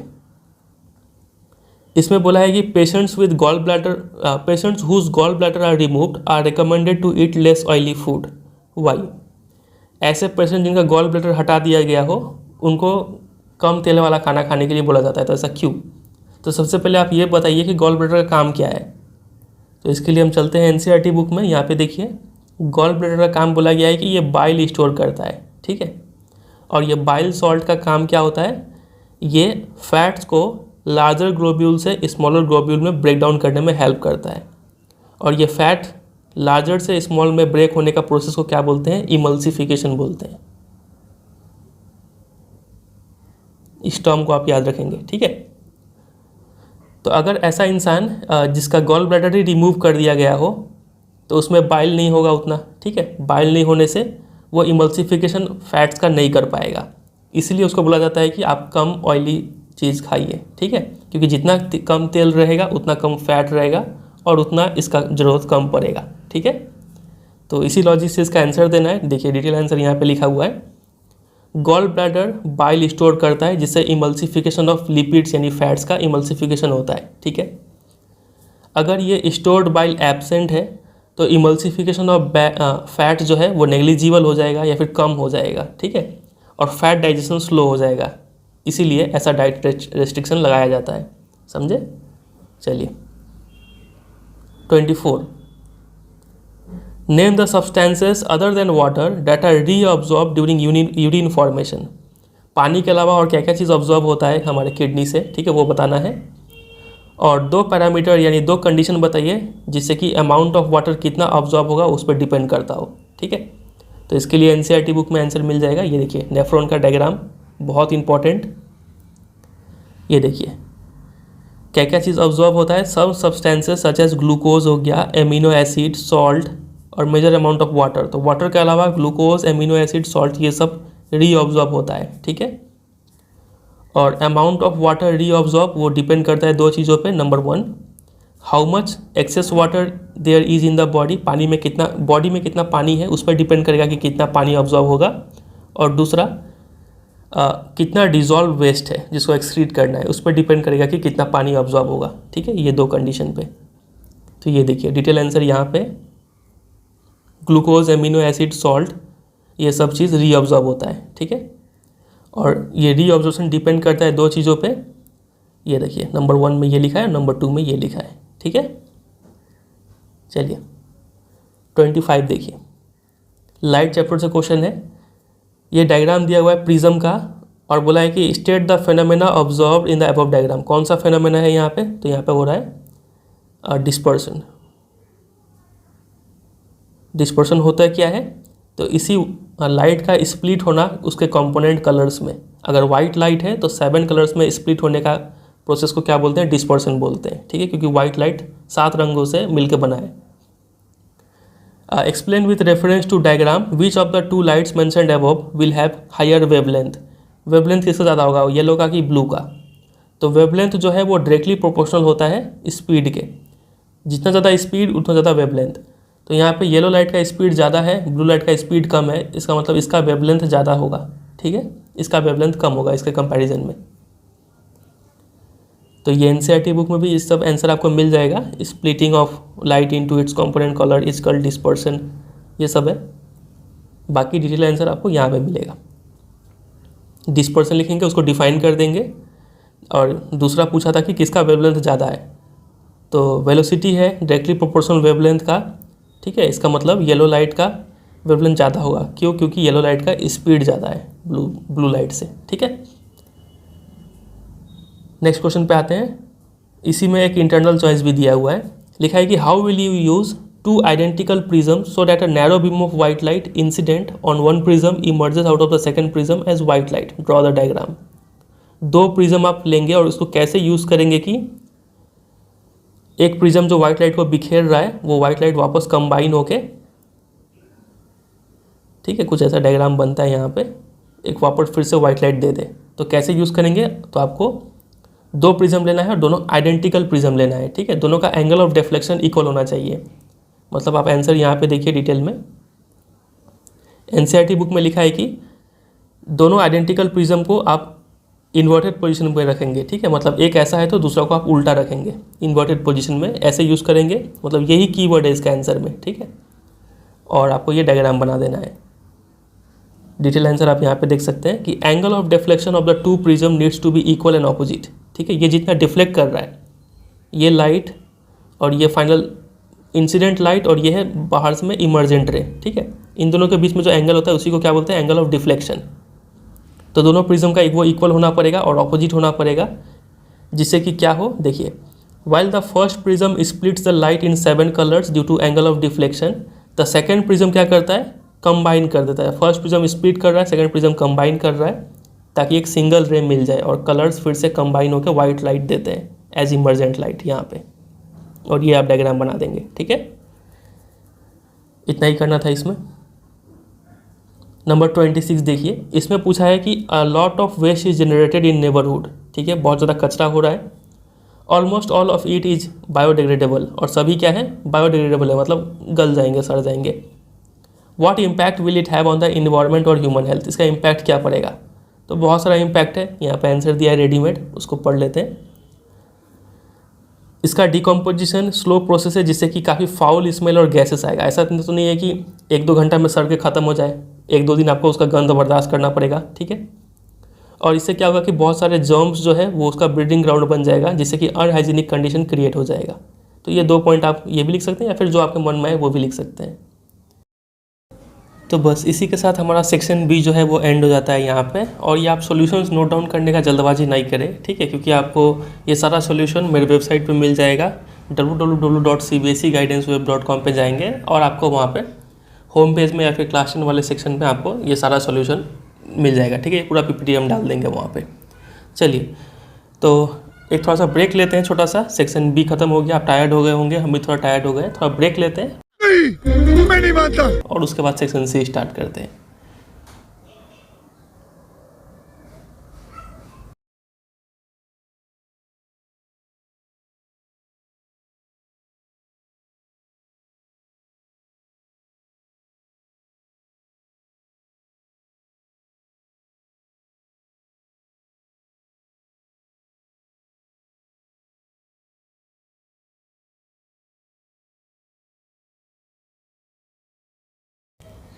चलिए, अब सेक्शन से स्टार्ट करते हैं हम। 27 नंबर, क्वेश्चन नंबर 1 और 2। अच्छा, दो इक्वेशन दिया है, क्वेश्चन यहाँ से। Identify the types of reaction mentioned above in 1 and 2। ये कौन सा टाइप का रिएक्शन है, ये कौन सा टाइप का रिएक्शन है, वो बताइए। तो देखिए, यहाँ पे ए जो है वो बी को क्या कर दे रहा है, हटा दे रहा है, यानी डिस्प्लेस कर दे रहा है। तो ये कौन सा रिएक्शन हो गया, डिस्प्लेसमेंट रिएक्शन, ठीक है। और यहाँ पे देख रहे हैं कि ए जो है वो सी को हटा रहा है और सी यहाँ पे ए को हटा रहा है, दोनों एक दूसरे को हटा रहे हैं। तो यहाँ पे डिस्प्लेसमेंट हो रहा है, लेकिन डबल डिस्प्लेसमेंट हो रहा है। तो इसका आंसर हो जाएगा डबल डिस्प्लेसमेंट। बातें वगैरह ही समझ रहे हैं। चलिए, इतना लिख दिया हमने। फिर give one example for each type in the form of balanced chemical equation, दोनों का एक एक एग्जाम्पल देना है। तो एग्जाम्पल के लिए बेस्ट है एनसीईआरटी बुक में जो एग्जाम्पल है वो आप दे दीजिए। ये देखिए, ये सब क्या है, डिस्प्लेसमेंट रिएक्शन है। यहाँ पे आयरन जो है वो कॉपर को डिस्प्लेस कर रहा है। यहाँ पे 3 एग्जाम्पल दिया है, ऐसा बहुत सारा एग्जाम्पल हो सकता है। इसी वीडियो में हम अभी थोड़ी देर पहले कुछ इक्वेशंस बताए थे, वो सब भी क्या था, डिस्प्लेसमेंट था। ठीक है, तो देखिए यहाँ पे ये हो गया एक डिस्प्लेसमेंट, ये भी डिस्प्लेसमेंट, ये भी डिस्प्लेसमेंट, तो कोई भी आप एक दे देंगे एग्जाम्पल। और ये वाला बहुत इंपॉर्टेंट है, इस एक्टिविटी से रिलेटेड है कि पहले आयरन नेल को ऐसा कॉपर सल्फेट सॉल्यूशन में डाला गया। कॉपर सल्फेट सॉल्यूशन का कलर ऐसा ब्लू होता है। ठीक है, आयरन को जैसे ही डाला गया तो यहाँ पे ये रिएक्शन हो गया और ये सब कंपाउंड फॉर्म हुआ। तो ये है फेरस सल्फेट, तो इस पर देखिए ब्राउन कलर का एक लेयर चिपक जाता है। ठीक है, और ये जो ब्लू कलर था वो अब क्या हो गया है, फेड हो गया है। समझे कि नहीं, ये रहा blue colour of copper sulphate solution fade हो जाता है रिएक्शन के बाद। समझे, तो ये सब आप कलर का बात याद रखेंगे और ये इक्वेशन भी याद रखेंगे, बहुत हाई चांसेस है इससे एक क्वेश्चन आने का। ठीक है, फाइनल बोर्ड एग्जाम में। चलिए, तो ये तो हो गया डिस्प्लेसमेंट का एक रिएक्शन। और डबल डिस्प्लेसमेंट के लिए आप ये एग्जाम्पल याद कर लीजिए, बहुत फेमस एग्जाम्पल है, इसको आप लिख देंगे। ठीक है, देखिए तो ये मार्किंग स्कीम में भी ऐसे करके आंसर दिया है। डिस्प्लेसमेंट आपने सिर्फ लिखा तो हाफ मार्क्स मिल गया, इसका कोई एक एग्जाम्पल दे देना है। ठीक है, कोई एक। और डबल डिस्प्लेसमेंट जैसे आपने लिखा इसके लिए आपको हाफ मार्क्स मिल गया, और ये आप इक्वेशन लिख देंगे तो इसके लिए भी 1 मार्क्स। आप चाहे तो ये इक्वेशन लिखिए या फिर कोई भी दूसरा एग्जाम्पल डबल डिस्प्लेसमेंट का वो भी लिख सकते हैं आप। ठीक है, चलिए आ जाइए नेक्स्ट क्वेश्चन 28 पे। ये डायग्राम देख के आपको याद आ रहा होगा, एनसीईआरटी का डायग्राम है। ठीक है, identify the gases evolve at the anode and cathode in the above experimental setup. Chapter number 2 से क्वेश्चन है ये। बताना है कि एनोड और कैथोड में कौन सा गैस इवॉल्व होगा। सबसे पहले आप ये सोचिए कि यहाँ पे हो क्या रहा है। तो यहाँ पे ये ब्राइन लिया गया है। ब्राइन मतलब solution of sodium chloride, NaCl, पानी में घुला हुआ, इसको ब्राइन बोलते हैं। ठीक है, प्लस क्या है यहाँ पे, वाटर है, इसमें वाटर है। ठीक है, H2O। और जब भी जैसे ही हम यहाँ पे स्विच ऑन करेंगे इलेक्ट्रिसिटी पास होगा तो यहाँ पे रिएक्शन हो जाएगा और यहाँ पे बन रहा होगा सोडियम हाइड्रोक्साइड। ठीक है, प्लस और बनेगा हाइड्रोजन गैस और प्लस क्लोरीन गैस इवॉल्व होगा। Cl2 है, यहाँ पे बैलेंस करने के लिए 2 लगा देते हैं। और क्या है, नेक्स्ट सोडियम 2 हो गया तो यहाँ पे 2 लगा दीजिए। तो हाइड्रोजन कितना हो गया, 4, यहाँ पे 2 लगा दीजिए, 4। ऑक्सीजन 2 हो गया, यहाँ पे ऑक्सीजन 2, बैलेंस हो गया ये। ठीक है, अब देखते हैं आगे। तो आइडेंटिफाई द गैस इवॉल्व, तो यहाँ पे 2 गैस इवॉल्व हो रहा है, एक है हाइड्रोजन गैस और एक है क्लोरीन गैस। तो कौन सा एनोड पे जाएगा, कौन सा कैथोड पे जाएगा, तो ये बताना होगा आपको। तो देखिए क्लोरीन जो होता है वो नेगेटिवली चार्ज होता है, मतलब तो वो जाएगा एनोड में। यहाँ पे एनोड में क्लोरीन इवॉल्व हो रहा होगा। और हाइड्रोजन पॉजिटिवली चार्ज होता है तो वो कैथोड में जाएगा नेगेटिव चार्ज में। ठीक है, यहाँ पे हाइड्रोजन इवॉल्व होगा। समझे। Name the process that occurs, इस प्रोसेस का नाम बताइए, कौन सा प्रोसेस हो रहा है। तो इसको हम लोग बोलते हैं क्लोर अल्कली प्रोसेस। ये आप देख सकते हैं एनसीईआरटी बुक में ही ये डायरेक्ट मेंशन है कि जब इलेक्ट्रिसिटी पास करते हैं aqueous solution of sodium chloride से, जिसको ब्राइन बोलते हैं, तो वो डिकम्पोज होकर सोडियम हाइड्रोक्साइड फॉर्म करता है। इस प्रोसेस को क्लोर अल्कली प्रोसेस बोलते हैं। क्यों, क्योंकि इसका जो प्रोडक्ट मिल रहा है क्लोरीन, एक अल्कली बेस मिल रहा है उसलिए। ठीक है, ये देखिए, बिकॉज द प्रोडक्ट्स फॉर्म्ड, क्लोर से क्लोरीन होता है और अल्कली से सोडियम हाइड्रोक्साइड, इसलिए इस प्रोसेस का नाम है क्लोर अल्कली प्रोसेस। ठीक है, इक्वेशन ये रहा। और ये भी आप देख सकते हैं कि एनोड पे क्लोरीन ऑब्टेन हो रहा है, कैथोड पे हाइड्रोजन ऑब्टेन हो रहा है। ठीक है, और ये सब का यूज़ भी याद रखेंगे आप कि क्लोरीन वाटर ट्रीटमेंट में यूज़ होता है, इसको हम यूज़ कर चुके हैं पहले इस वीडियो में। ठीक है, इस इन्फॉर्मेशन को। हाइड्रोजन को यूज़ करते हैं फ्यूल, मार्गरेन, अमोनिया फॉर फर्टिलाइजर्स, ये सब में यूज़ होता है। तो इसका आंसर भी हो गया, प्रोसेस का नाम और इसको क्यों बोलते हैं ऐसा प्रोसेस, वो भी हमने समझ लिया। सी देखिए, illustrate the reaction of the process with the help of chemical equation. तो केमिकल इक्वेशन भी मिल गया। ठीक है, तो इसका पॉइंट बाय पॉइंट आंसर आप यहाँ पे देख सकते हैं। एनोड पे क्लोरीन, कैथोड पे हाइड्रोजन, क्लोर अल्कली प्रोसेस बोलते हैं, नाम इसलिए दिया जाता है। और इक्वेशन हमने यहाँ पे फाइनल लिख दिया। समझे।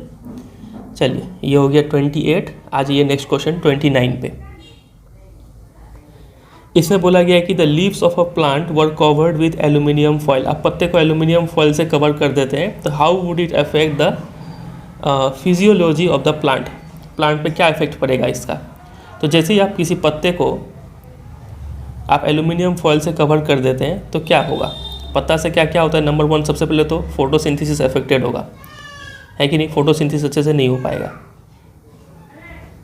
लाइट ब्लॉक हो जाएगा यहाँ पे, ठीक है। दूसरा ट्रांसपीरेशन जो होता है, loss of water in the form of water vapour through stomata, ठीक है, वो ट्रांसपीरेशन खत्म हो जाएगा, ट्रांसपीरेशन नहीं हो पाएगा। और ट्रांसपीरेशन होने का कारण क्या होता है, देखिए ये ट्री है, ट्रांसपीरेशन लॉस ऑफ वाटर हो रहा है, मतलब एक ट्रांसपीरेशन पूल क्रिएट हो जाता है जिससे कि इस ट्री का जो रूट है वो रूट से पानी एक्स्ट्रा सोख के यहाँ पे पहुँचाया जाता है, ठीक है। मतलब वाटर्स और मिनरल्स का ट्रांसपोर्ट हो पाता है बिकॉज ऑफ ट्रांसपीरेशन। ट्रांसपीरेशन के कारण पानी का लॉस हुआ, पानी जब जड़ से खींचा जाएगा तो पानी और मिनरल्स दोनों ऊपर आएंगे, ठीक है। लेकिन जब ट्रांसपीरेशन ही नहीं होगा, क्योंकि हमने यहाँ पे एल्यूमिनियम फॉइल से ढक दिया है, तो इन दोनों का ट्रांसपोर्ट भी हैम्पर होगा, ठीक है। और तीसरा बोल सकते हैं कि रेस्पिरेशन भी यहाँ पे अफेक्टेड होगा प्लांट का, समझे। तो देखिए यहाँ पे इसका डिटेल आंसर यहाँ पे लिख सकते हैं।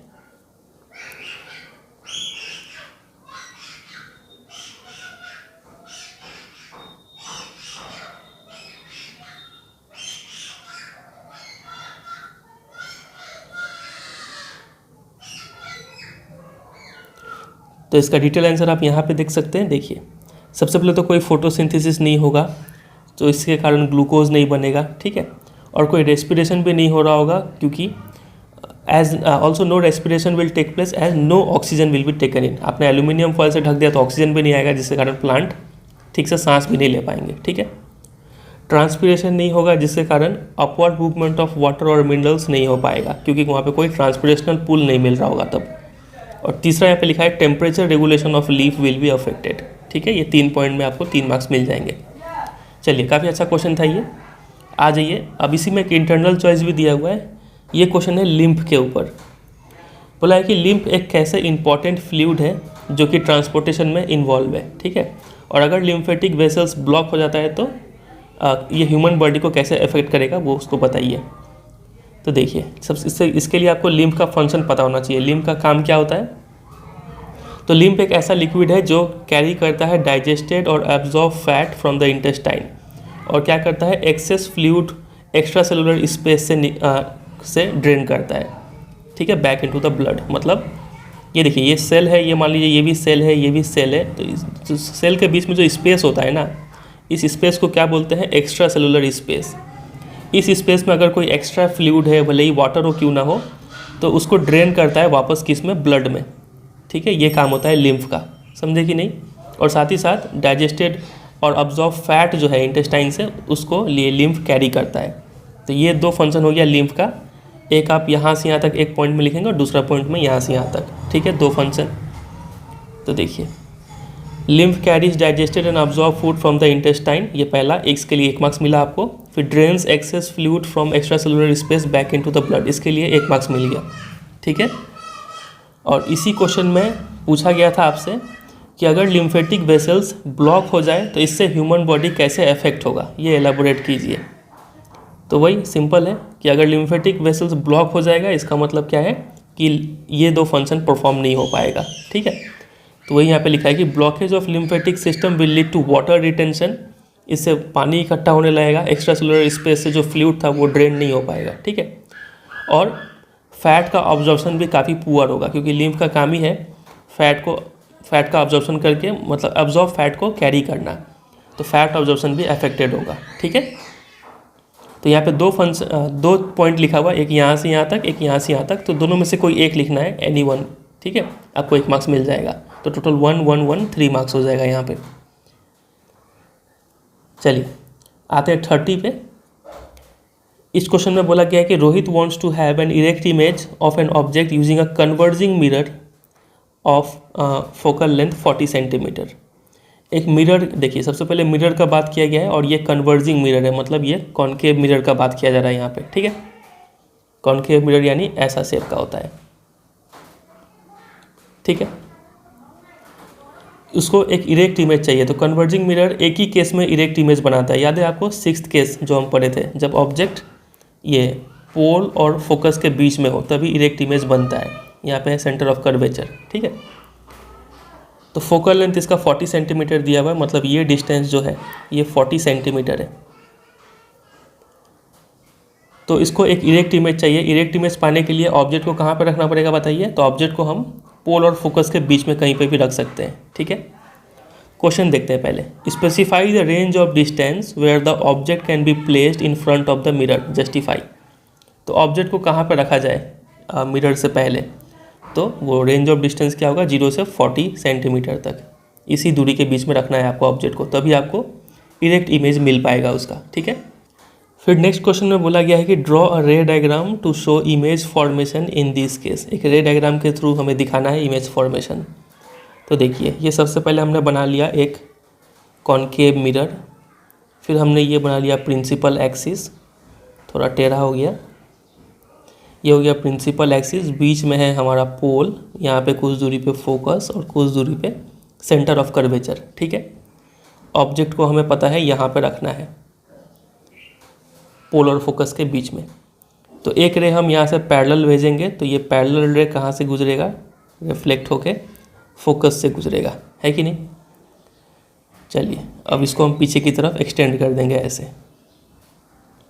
फिर एक रे हम इस ऑब्जेक्ट को इस तरीके से भेजेंगे कि वो टकरा के वापस सेंटर ऑफ कर्वेचर से ही गुजरे, ठीक है। तो इसको भी एक्सटेंड कर देंगे कुछ इस तरीके से, और ये दोनों एक्सटेंड होके यहाँ पे कहीं पे मिल रहे होंगे, तो यहाँ पे हमें एक वर्चुअल इमेज मिल रहा होगा, ठीक है। और बाकी नाम देना है, तो इसका नाम अगर ए बी दे रहे हैं तो यहाँ पे आप A डैश B डैश दे दीजिए, काम ख़त्म है। समझे कि नहीं समझे। चलिए फिर state one use of the mirror, इस मिरर का एक यूज़ बताना है। तो बहुत सारा यूज़ है, आप यहाँ पे देख लीजिए, ये रहा डायग्राम।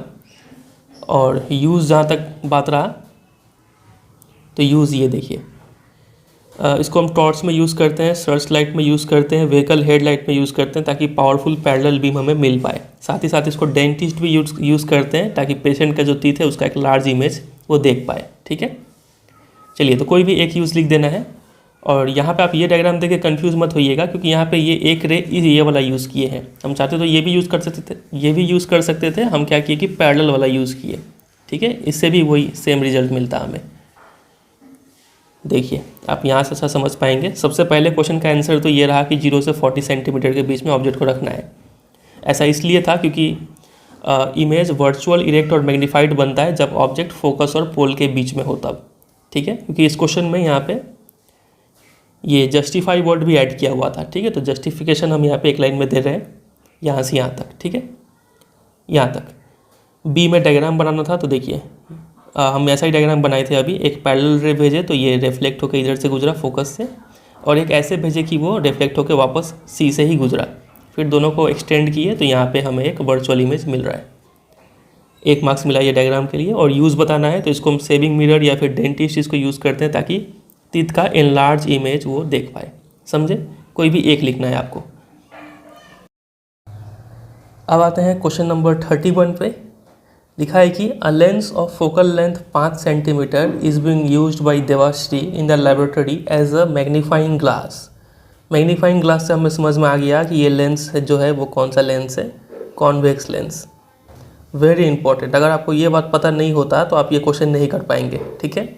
आप ये याद रखिए कि मैग्नीफाइंग ग्लास में कौन सा लेंस यूज़ करते हैं हम, कॉन्वेक्स लेंस, ठीक है। Her least distance of distinct vision is 25 centimetre.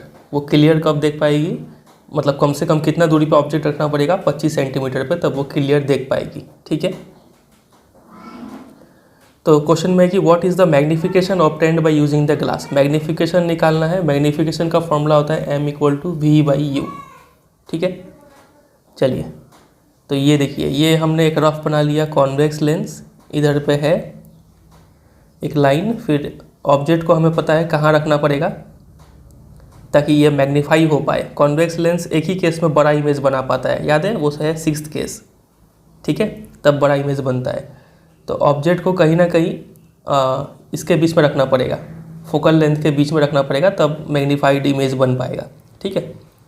और इमेज जो है वो हम कहाँ पे बनवा लेंगे, 25 सेंटीमीटर पे बनवा लेंगे, समझे, ताकि वहाँ पे उसको क्लियर दिखता है।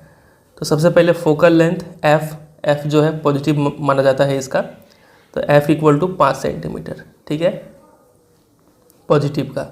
फिर भी हमें पता है ये है 25 सेंटीमीटर, और इमेज इस साइड बन रहा है तो ये नेगेटिव का 25 सेंटीमीटर। u हमें निकालना है, क्योंकि u निकाल लेंगे तो यहाँ पे पुट करके m निकाल लेंगे। तो इसके लिए हम लेंस फार्मूला यूज़ करेंगे। बाई लेंस फार्मूला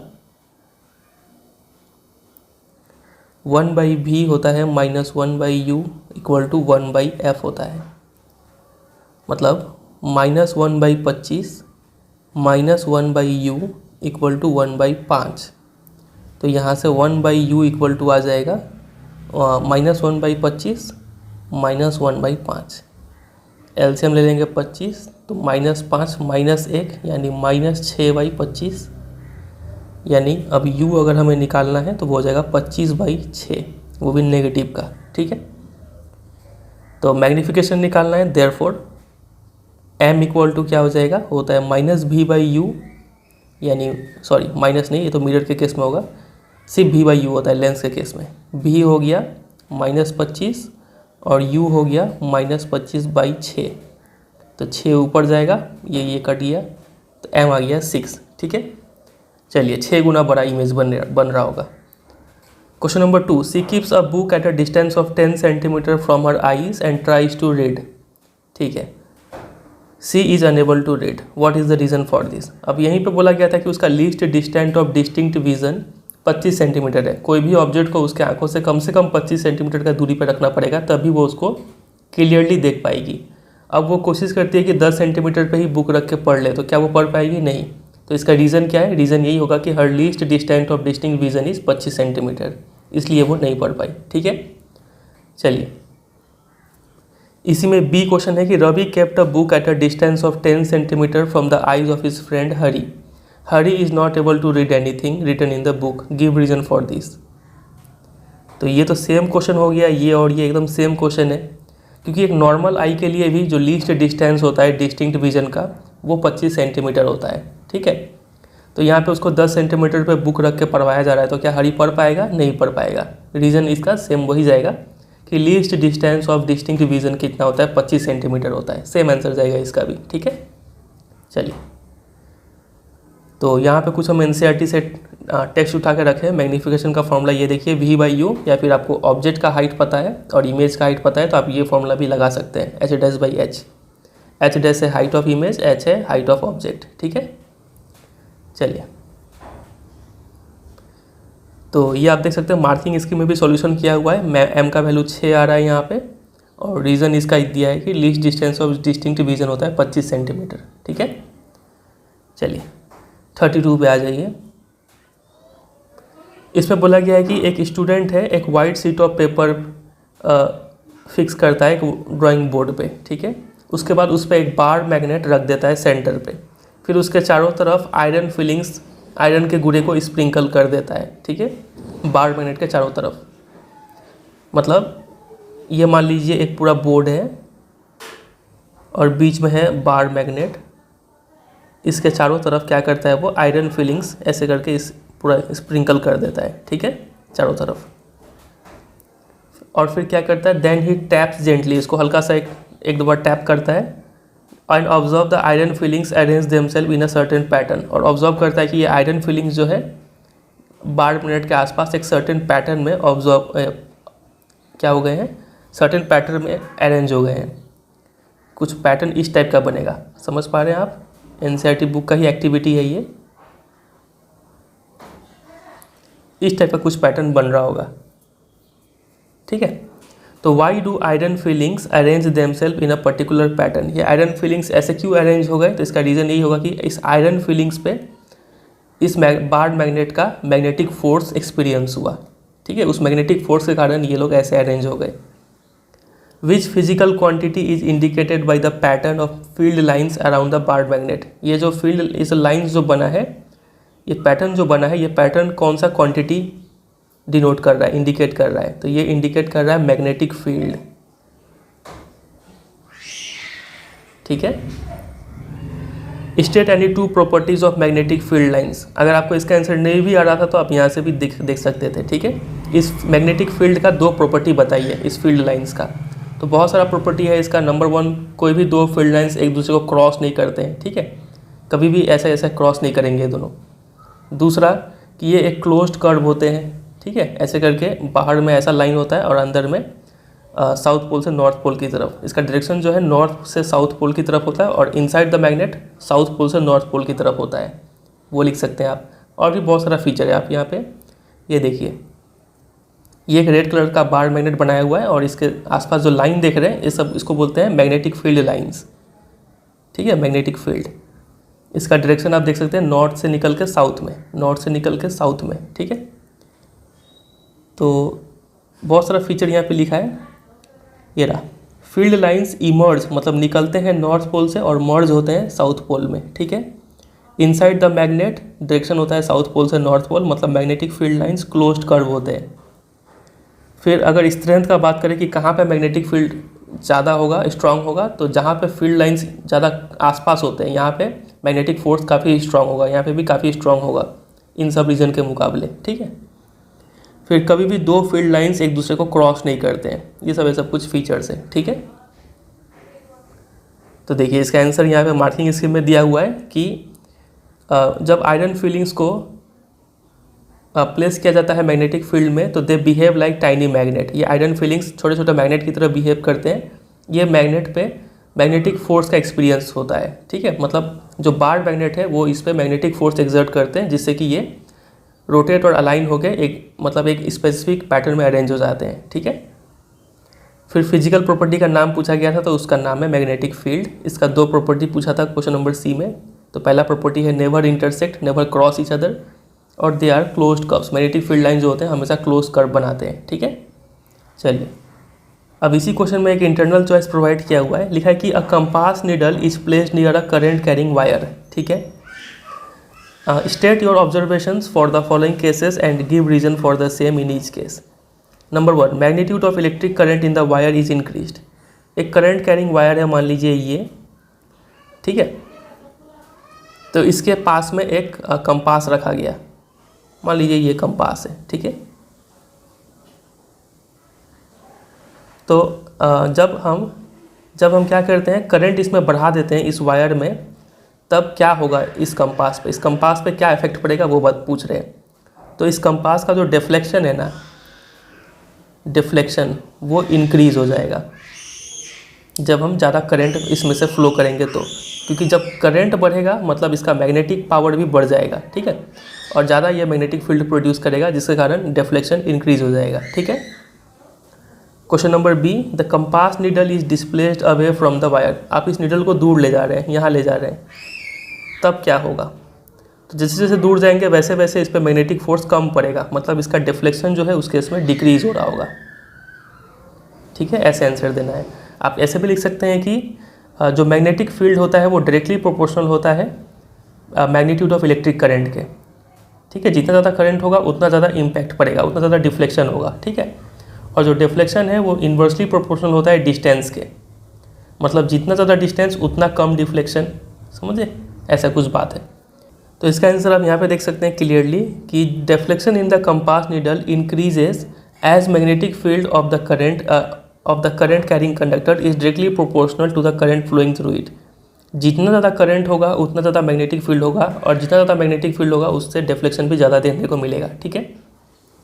और क्वेश्चन नंबर बी का आंसर होगा कि डिफ्लेक्शन डिक्रीज हो जाता है, क्योंकि मैग्नेटिक फील्ड जो है वो इन्वर्सली प्रोपोर्शनल है to the perpendicular distance from the wire. जितना वायर से दूरी बढ़ता जाएगा उतना मैग्नेटिक फील्ड डिक्रीज होगा और उतना डिफ्लेक्शन भी डिक्रीज होगा, ठीक है। चलिए नंबर 33, ये ओजोन के ऊपर क्वेश्चन है। हर साल ओजोन से एक क्वेश्चन आ जाता है, इस साल भी एक दिया हुआ है। पूछा है कि why is damage to the ozone layer a cause of concern. Ozone layer का डैमेज होना क्यों चिंता का बात है, मतलब ओजोन लेयर का यहाँ पे इंपॉर्टेंस बता देना है, ठीक है। तो इंपॉर्टेंस यही होगा कि ओजोन लेयर जो है ये शील्ड करता है सरफेस ऑफ द अर्थ को from ultraviolet radiation from the sun. ये रेडिएशन अगर अर्थ पे आ गया तो ये काफ़ी डैमेजिंग होगा ऑर्गेनिजम्स के लिए, ह्यूमन बींग्स के लिए ये स्किन कैंसर का कारण बन सकता है, ठीक है। कुछ इस तरीके से आंसर देना है। What are its causes, depletion का कॉज बताना है। तो डिप्लीशन का कॉज यहाँ पे है, ओजोन लेयर क्यों डिप्लीट होता है, तो इसका यहाँ पे आंसर है, देखिए। This decrease has been linked to synthetic chemicals like chlorofluorocarbons which are used as refrigerant and in fire extinguisher. इसमें रेफ्रिजरेंट और फायर एक्सटिंग्विशर में CFC यूज़ होता है, जिसके कारण ये ओजोन लेयर डैमेज होता है। इतना ही बात आपको लिख देना है इसमें। फिर इसी में ऐड किया गया है कि what steps are being taken to limit the damage. Damage से बचने के लिए क्या क्या स्टेप्स लिया गया है। तो डैमेज से बचने के लिए जितने भी डेवलपिंग और डेवलप कंट्रीज़ है उन्होंने UNEP को फॉलो किया है, ठीक है, जिसमें एक एग्रीमेंट साइन किया गया है कि CFC प्रोडक्शन जो 1986 ईयर में था उतना ही तक उसको रोक के रखा जाए, मतलब फ्रीज किया जाए। इस साल में जितना CFC लेवल था उससे ज़्यादा और नहीं होना चाहिए, ठीक है। और साथ ही साथ आप ये मैंडेटरी कर दिया गया है कि जितने भी मैन्युफैक्चरिंग कंपनी है वो सब CFC फ्री रेफ्रिजरेटर यूज़ करें, ठीक है, जिससे कि ओजोन डैमेज बचेगा। तो यही सब इसका आंसर देना है। अब इसमें देखिए क्या पूछा गया, ओजोन का डैमेज से क्या नुकसान होगा वो पूछा गया, कॉज क्या है डैमेज होने का और बचाया कैसे जाएगा वो पूछा गया। अब बोर्ड एग्जाम में क्या आने का चांस है कि ओजोन बनता कैसे है। ये बहुत इंपॉर्टेंट टॉपिक बन जा रहा है आपके बोर्ड एग्जाम के लिए, इसको अच्छे से तैयार कर लीजिएगा, ठीक है। चलिए आगे आ जाइए। ये आप आंसर यहाँ पे भी देख सकते हैं जो मार्किंग इसी में दिया हुआ है। चलिए आगे मूव कीजिए। सेक्शन डी, लास्ट सेक्शन पे अब हम, अच्छा सेकंड लास्ट सेक्शन है ये है लॉन्ग आंसर क्वेश्चंस 34।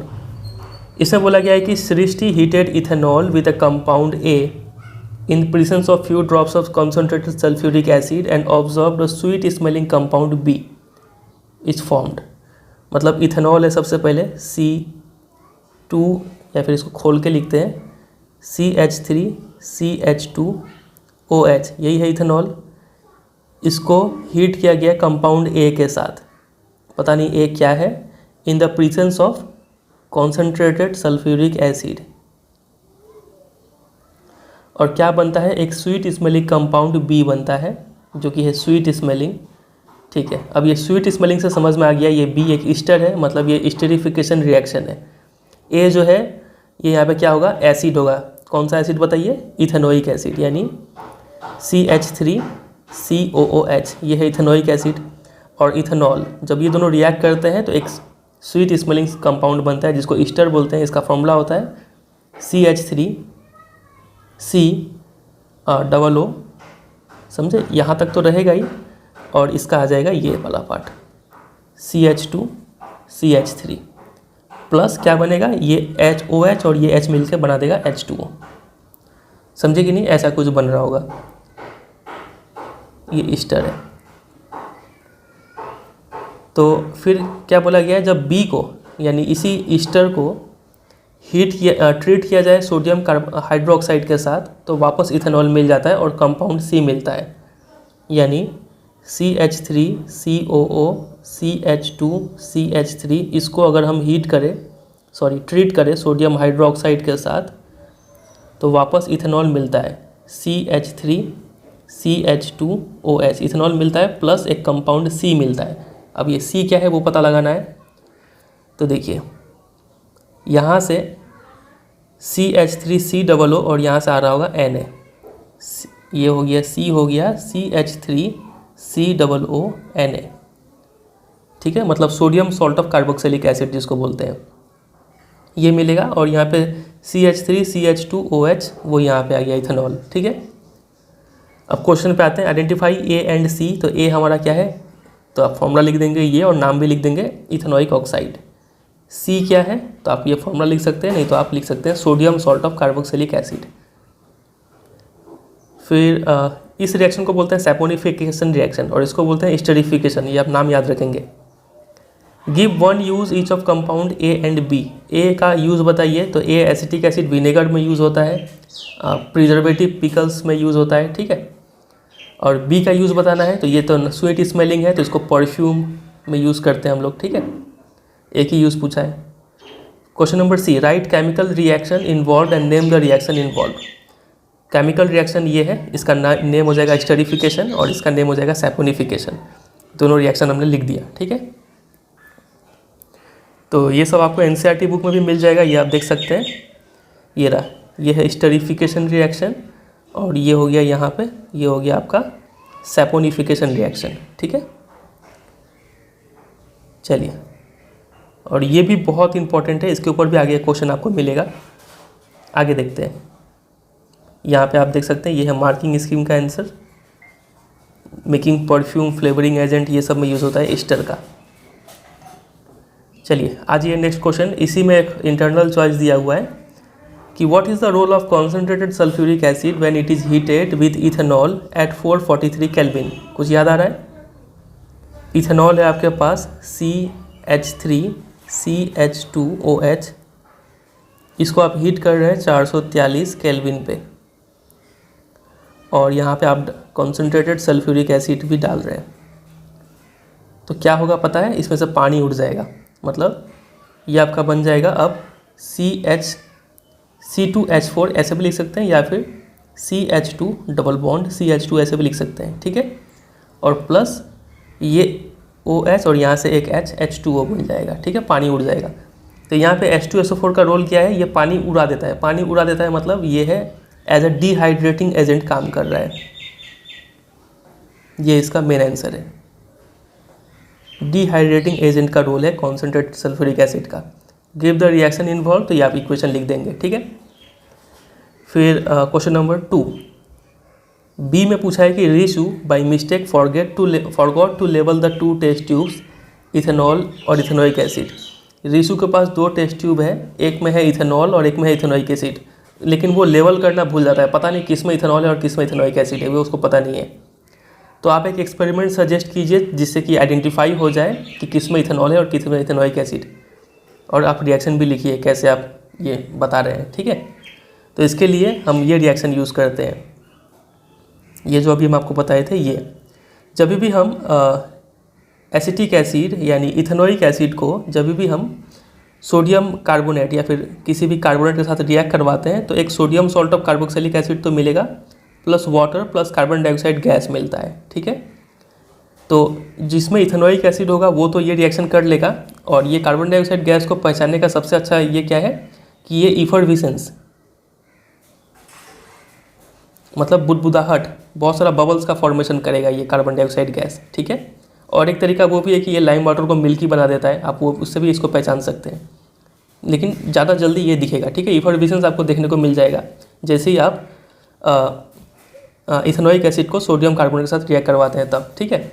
लेकिन अगर आप इथेनॉल को इसके साथ रिएक्ट करवाएंगे तो कोई रिएक्शन ही नहीं होगा।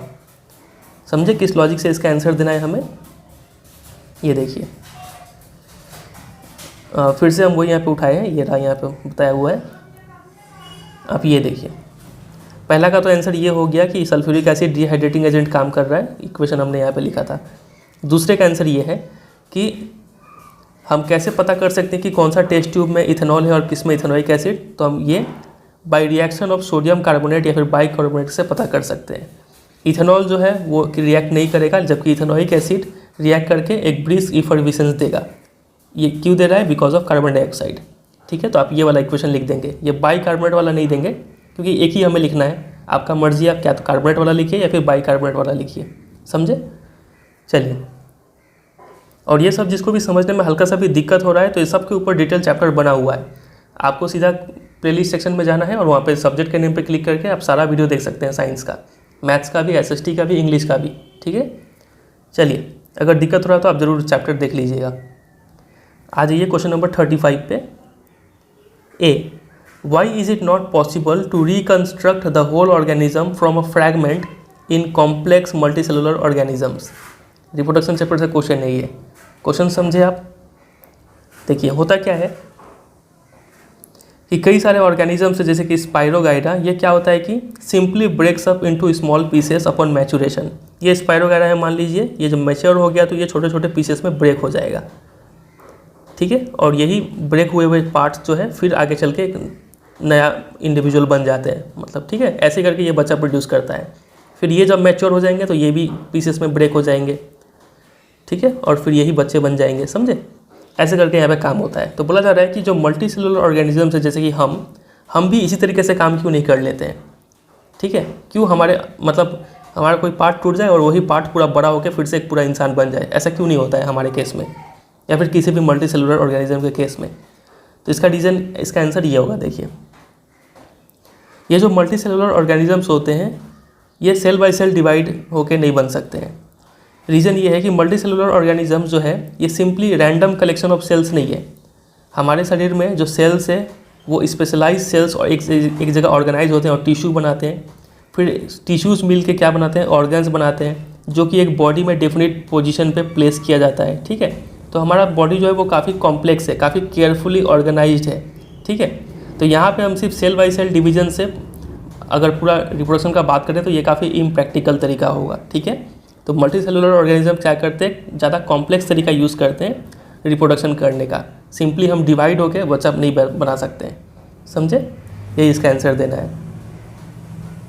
तो यही यहाँ पे दिया हुआ है, तो ये समझे इसका आंसर। चलिए बी में देखिए, बी में बोला गया है कि sexual maturation of reproductive tissue and organs are necessary link for reproduction, elucidate. बोला कि रिप्रोडक्शन के लिए जो ऑर्गन्स है और टिश्यू है उसका अच्छे से मैच्योर होना ज़रूरी है, सेक्सुअल मैचुरेशन। इसको आप थोड़ा विस्तार में बताइए, कैसे मैच्योर होता है, क्या होता है, वो सब बात आप लिखिए। तो देखिए इसमें पॉइंट वाइज आंसर दिया हुआ है। सेक्सुअल मैचुरेशन इसलिए ज़रूरी है क्योंकि हमारे रिप्रोडक्शन के लिए क्या चाहिए, कुछ स्पेशलाइज सेल्स चाहिए। स्पेशलाइज सेल्स को हम क्या बोलते हैं, जर्म सेल्स, यानी स्पर्म और एग, ये सब का डेवलप होना ज़रूरी है। ठीक है, the body of individual organism, उसको ग्रो होना पड़ेगा एडल्ट साइज में। फिर rate of general body growth begins to slow down, जब बॉडी ग्रोथ हो जाता है तो ग्रोथ रुकता है, तब रिप्रोडक्टिव टिश्यू मैच्योर होना स्टार्ट होते हैं। ठीक है, और इस टाइम पे काफ़ी न्यू चेंजेस देखने को मिलता है बॉडी अपीयरेंस में। लड़कों में कुछ अलग चेंज और लड़की में कुछ अलग चेंज होता है, न्यू फीचर्स अपीयर होते हैं, और इसी पीरियड को क्या बोलते हैं, प्यूबर्टी बोलते हैं। ठीक है, बॉयज़ और गर्ल्स में अलग अलग चेंजेस हो रहे होते हैं। गर्ल्स में ब्रेस्ट साइज इंक्रीज होना, darkening of skin at nipples का होना, ठीक है, और गर्ल्स का मेंस्ट्रुएशन स्टार्ट होना, ये सब होता है। और बॉयज़ में new thick hair growth on the face, दाढ़ी मोछ निकलने शुरू हो जाते हैं, और फिर वॉइसेस भी क्रैक होना स्टार्ट हो जाता है, पब्लिक पार्ट में हेयर आ जाता है। ठीक है, ये सब कुछ चेंजेस देखने को मिलता है। बस बोला था इसको इल्यूसिडेट मतलब थोड़ा बताने, तो हम बता दिए। चलिए अब इसी में एक इंटरनल चॉइस दिया हुआ है कि वेरिएशन कैसे यूज़फुल है स्पीसीज़ के लिए अगर कोई ड्रास्टिक अल्ट्रेशन हो जाए नीशेस में। नीशेस का मतलब होता है ऐसा जगह, ऐसा इन्वायरमेंट जहाँ पे कोई एक पर्टिकुलर ग्रुप ऑफ ऑर्गेनिजम्स रहते हो, कोई एक ऑर्गेनिज्म रहता हो, उस जगह को क्या बोलते हैं, नीश बोलते हैं। तो अगर इस नीश में कुछ ड्रास्टिक अल्ट्रेशन, बहुत ज़्यादा चेंज आ जाए, तो उस केस में वेरिएशन कैसे यूज़फुल है स्पीसीज़ का सर्वाइवल के लिए। तो मान लीजिए ये एक ऐसा है, एक पानी है, पोखर है, तालाब है, ठीक है, यहाँ पे कुछ बैक्टीरिया रहते थे। अब मान लीजिए इसमें कुछ अल्ट्रेशन हुआ, मान लीजिए टेम्परेचर इंक्रीज़ हो गया जिससे कि पानी गर्म हो गया। अब कुछ बैक्टीरिया ऐसे होंगे जो गर्म पानी को सर्वाइव नहीं कर पाते हैं, तो वो लोग तो मर जाएंगे। लेकिन कुछ बैक्टीरिया में वेरिएशन के कारण ये कैपेसिटी आ गया होगा कि वो टेम्परेचर को टॉलरेट कर पाए, तो वो बैक्टीरिया बच जाएंगे और फिर आगे वो अपना प्रजनन करके आगे जनरेशन को बढ़ाएंगे। तो पूरा स्पीसीज़ को वाइप आउट होने से बचा लेता है ये वेरिएशन। अगर ये वेरिएशन नहीं हो रहा था, सभी बैक्टीरिया का जो बॉडी है सब एक जैसा होता, तो टेम्परेचर बढ़ने से सारा बैक्टीरिया एक बार में मर जाते। लेकिन वेरिएशन के कारण कुछ बैक्टीरिया के अंदर ये कैपेसिटी था कि वो इसको टॉलरेट कर लिए, समझे। इस टाइप से इसका आंसर देना है। इसका आंसर आपको एनसीईआरटी बुक में भी डिटेल में यहाँ पे मिल जाएगा, जो अभी हम समझाए आपको बैक्टीरिया वाला बात।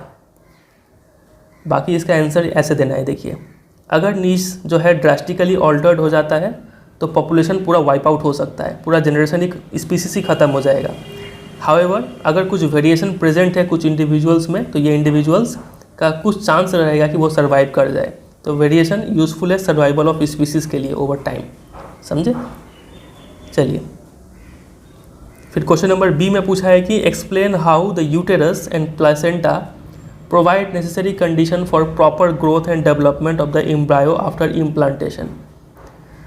जब फर्टिलाइजेशन हो गया, ठीक है, तो ये यूटेरस और प्लेसेंटा का क्या रोल है, कैसे वो बच्चे को न्यूट्रिशन और ग्रोथ डेवलपमेंट में हेल्प करता है, वो बताइए। तो इसका आंसर भी आपको एनसीईआरटी बुक में मिल जाएगा यहाँ पे, ठीक है। लिखा है कि embryo gets nutrition from mother's blood with the help of a special tissue called placenta. Placenta एक डिस्क है जो कि एम्बेडेड होता है यूटेराइन वॉल में। ये मान लीजिए यूटेरस है, यहाँ पे ऐसे करके प्लासेंटा डेवलप होता है, इसके अंदर है बच्चा। जब बच्चा बाहर नहीं निकला है तो अंदर में बच्चा को क्या बोलते हैं, एम्ब्रायो बोलते हैं। और ये थैले लाइक स्ट्रक्चर को क्या बोलते हैं, प्लासेंटा। और ये है uterine wall, uterus. It contains Willey on the embryo side of the tissue. इस प्लासेंटा में जो एम्ब्रायो साइड है अंदर की तरफ, यहाँ पे विल्ली होता है, मतलब हेयर लाइक प्रोजेक्शन ऐसे देखने को मिलेंगे। ऑन द मदर साइड, और मदर के साइड में ब्लड स्पेसेस होता है, इस साइड में पूरा खून जमा हुआ रहेगा, ठीक है। blood which surround the belly. These provide large surface area for glucose and oxygen to pass from mother to embryo. तो ऐसा स्ट्रक्चर का हेल्प से मदर से ऑक्सीजन और ग्लूकोज ये दोनों बच्चे को मिलता है, ठीक है। फिर बच्चा जो है वो वेस्ट सब्सटेंस भी जनरेट करता है जो कि फिर मदर के ब्लड के थ्रू रिमूव होता है, ठीक है। बस इतना ही बात आपको लिख देना है इसमें। तो वही बात यहाँ पे जितना भी सेंटेंस था सबको पॉइंट बाय पॉइंट करके यहाँ पे लिखा गया है, ऐसे करके आंसर दे देना है, ठीक है। चलिए क्वेश्चन नंबर 36 देखिए, ऐसा कुछ कॉम्प्लिकेटेड फिगर दिया हुआ है यहाँ पे और बोला है कि the diagram above is a schematic diagram of a household circuit, ठीक है। The house shown in the above diagram has 5 usable space, 5 space है, नंबरिंग भी किया हुआ है। Where electrical connections are made, ठीक है। For this house the mains has a voltage of 220 volt, main जो यहाँ पे वोल्टेज सप्लाई है वो 220 वोल्ट है। Net current coming from the mains is 22 ampere, total current जो है वो 22 एम्पियर है, ठीक है। तो अगर टोटल रेजिस्टेंस निकालना चाहे तो R इक्वल टू क्या हो जाएगा, V equal to I R होता है बाई ओम्स लॉ, तो R equal to V by I, यानी 220 बाई 22 यानी कितना आ गया ये 10 एम्पियर, सॉरी 10 ओम, ये हो गया टोटल रेजिस्टेंस पाँचों को मिला के, ठीक है। चलिए तो क्वेश्चन क्या है, what is the mode of connection to all the spaces in the house from the mains. Mode of connection क्या है, सीरीज़ है कि पैरेलल है वो बताना है। तो देखिए एक है मेंस यहाँ पे और मेन से निकल के ये रूम 1 में, ये रूम 2 में, ये रूम 3 में, ये रूम 4 में और ये रूम 5 में ऐसे तार गया हुआ है। तो ये कौन सा कनेक्शन दिख रहा है आपको, ये है पैरेलल कनेक्शन, है कि नहीं। चलिए बी ट्राई कीजिए। बी में बोला है कि स्पेस, बस आप इतना याद रखिएगा टोटल रेजिस्टेंस हमने क्या निकाला था 10 ओम, ठीक है। The space 5 and 4 have same resistance, 5 और 4 में सेम रेजिस्टेंस, चलिए हम R और R मान लेते हैं। Space 3 and 2 have resistance of 20 और 30 ओम, 2 में है 20 ओम का रेजिस्टेंस और इसमें है 30 ओम का रेजिस्टेंस, ठीक है। Space 1 has a resistance double that of space 5, 1 में इसका डबल रेजिस्टेंस है मतलब 2R रेजिस्टेंस है। What is the net resistance, net resistance कितना है वो पूछ रहा है। तो पैरेलल में कनेक्शन है तो R equivalent 1 by R equivalent क्या हो जाएगा, 1 by resistance in room 1 plus 1 by R2 plus 1 by R3 plus 1 by R4 plus 1 by R5, तो 1 by 2R plus 1 by R2 यानी 20 plus 1 by 30 plus 1 by R plus 1 by R। बात clear है। चलिए LCM ले लेंगे इसका, कितना आएगा एलसीएम, 20 और 30 का एलसीएम आ जाएगा आपका 60 और R, ठीक है। तो ये 2 से कटेगा R कैंसिल, 30 जा प्लस ये कितना जा 3 जा 3R प्लस ये हो जाएगा 2R प्लस R से R कट गया 60 प्लस 60, समझ रहे। तो 60 60 120 और 30 150, 150 प्लस 5R बाई 60R, यह आ गया 1 बाई R इक्विवेलेंट। तो R इक्विवेलेंट क्या हो जाएगा 60R बाई 150 प्लस 5R, ठीक है। और R इक्विवेलेंट हम अभी कितना निकाल रखे थे ऊपर में 10, टोटल रेजिस्टेंस 10 है। यहाँ से सॉल्व करना है, क्रॉस मल्टीप्लाई करेंगे, ये 0 0 काट ही देते हैं यहाँ पे। तो 6R equal to 150 plus 5R यानी R इक्वल टू आ गया है 150 ओम, समझे। तो नेट रेजिस्टेंस फॉर स्पेस 5 पूछ रहा है, 5 के लिए R था यानी ये हो जाएगा 150 ओम, ठीक है। चलिए एक बार आंसर से मैच कर लेते हैं, यहाँ पे इन्होंने सॉल्यूशन भी दिया है, ये देखिए R जो था नेट रेजिस्टेंस 150 ओम आ रहा है। फिर ये हो गया, ये हो गया। Number 3 C, what is the current in space 3, space 3 में कितना करंट है वो निकालिए। तो I इक्वल टू क्या होता है V बाई R, V इसको कितना मिल रहा है, पैरेलल कनेक्शन में सबके लिए V सेम होगा तो 220 वोल्ट रेजिस्टेंस 3 का रेजिस्टेंस कितना बोला गया था यहाँ पे 20 ओम। तो 0 0 कैंसिल, 2 11 जा 11 ampere. What should be placed between the main connection and the rest of the house's electrical appliances to save them from accidental high electric current?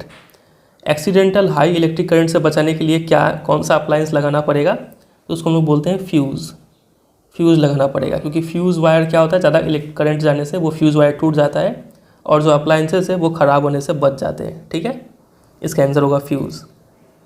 चलिए, ये हो गया 36। अब आ जाते हैं लास्ट सेक्शन ई में 37, 38, 39 तीन क्वेश्चन यहाँ पे मिलेगा, डेटा बेस्ड या फिर केस बेस्ड क्वेश्चन से।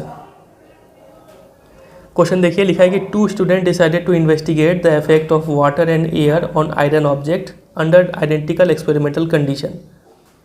वो देख रहे थे कि आयरन ऑब्जेक्ट पे हवा और पानी का क्या इफेक्ट पड़ता है। तो जाहिर सा बात है, इसको पे क्या लगेगा, रस्ट लगेगा। ठीक है, जंग लग जाएगा।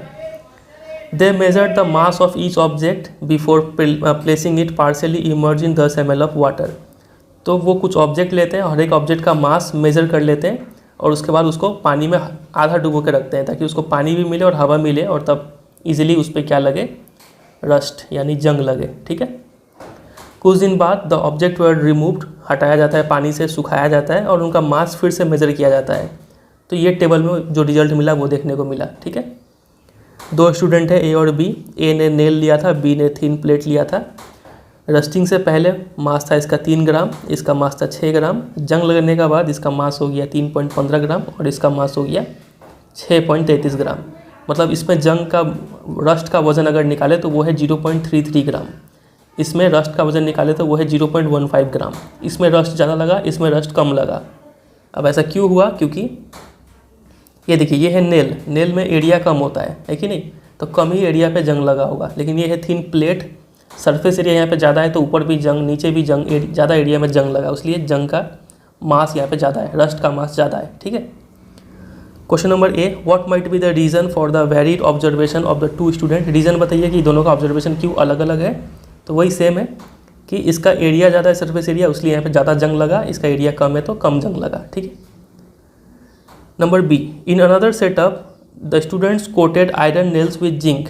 उन्होंने आयरन नेल्स को जिंक के साथ कोट कर दिया और नोट किया कि इससे रस्टिंग प्रिवेंट होता है। उन्होंने ये भी ऑब्जर्व किया कि जिंक तो पहले फिजिकल बैरियर की तरह काम कर रहा था, लेकिन जिंक लगाने से एक एक्स्ट्रा एडवांटेज ये हुआ कि जब जिंक का लेयर हट भी जाता है ना, डैमेज भी हो जाता है, तभी भी रस्टिंग प्रिवेंट होता रहता है। तो इस प्रोसेस को बताइए, ये जो रस्ट प्रिवेंशन का जो मेथड है, इस प्रोसेस का नाम क्या है? और भी 2 मेथड बताइए जिससे रस्टिंग प्रिवेंट हो सके। तो देखिए, बहुत फेमस क्वेश्चन है ये। इसका आंसर हो जाएगा गैल्वेनाइजेशन। जब भी हम किसी आयरन ऑब्जेक्ट को जिंक से कोट कर देते हैं तो जिंक तो प्रोटेक्ट करता ही है, लेकिन जब जिंक लेयर डैमेज हो जाता है तब भी इस पर जंग नहीं लगता है। इस प्रोसेस को बोलते हैं गैल्वेनाइजेशन। ठीक है, और उस क्वेश्चन में पूछे थे कि और भी कुछ मेथड बताइए रस्टिंग प्रिवेंट करने का। तो आप oiling, greasing, painting, allowing, chromium plating, ये सब कोई भी कर सकते हैं। कोई भी 2 आपको लिखना था यहाँ पे। ठीक है, चलिए, और पहले का आंसर आप देख ही सकते हैं यहाँ पे कि सरफेस एरिया बी का ज़्यादा होने से यहाँ पे रस्टिंग ज़्यादा हुआ था, और रस्टिंग हुआ इसलिए मास बढ़ गया। ठीक है, ये 2 ऑब्जर्वेशन था। चलिए, इसी में एक इंटरनल चॉइस दिया हुआ है बी का सिर्फ, कि in which of the following applications of iron rusting will occur most. सबसे ज़्यादा रस्टिंग किस में होगा चारों केस में से? ए जो है उसमें बोला गया है आयरन बकेट है, इलेक्ट्रोप्लेटेड विद जिंक, मतलब आपने गैल्वेनाइजेशन कर दिया इसका, तो इस पर रस्ट तो बहुत कम लगेगा, मतलब नहीं लगेगा। ठीक है, electricity cables having iron wires covered with aluminium, इसमें भी आपने एल्यूमिनियम से कवर कर दिया तो रस्टिंग कम लगेगा। Iron hinges on a gate में आयरन हिंज है, इसमें तो आराम से रस्ट लग जाएगा। और डी जो है पेंटेड आयरन फेंस, आपने पेंटिंग कर रखा है तो इसमें भी रस्ट कम लगेगा। सबसे ज़्यादा रस्ट किस में लगेगा? सी में लगेगा।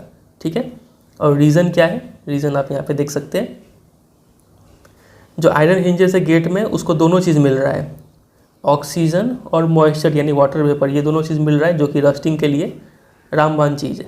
ठीक है, ये हो जाएगा इसका आंसर। 38 पे आ जाइए, बहुत अच्छा क्वेश्चन। लिखा है कि Pooja has green eyes while her parents and brother have black eyes. पहले पेरेंट्स लिखते हैं। ठीक है, इधर मान लीजिए हम लिखते हैं मॉम,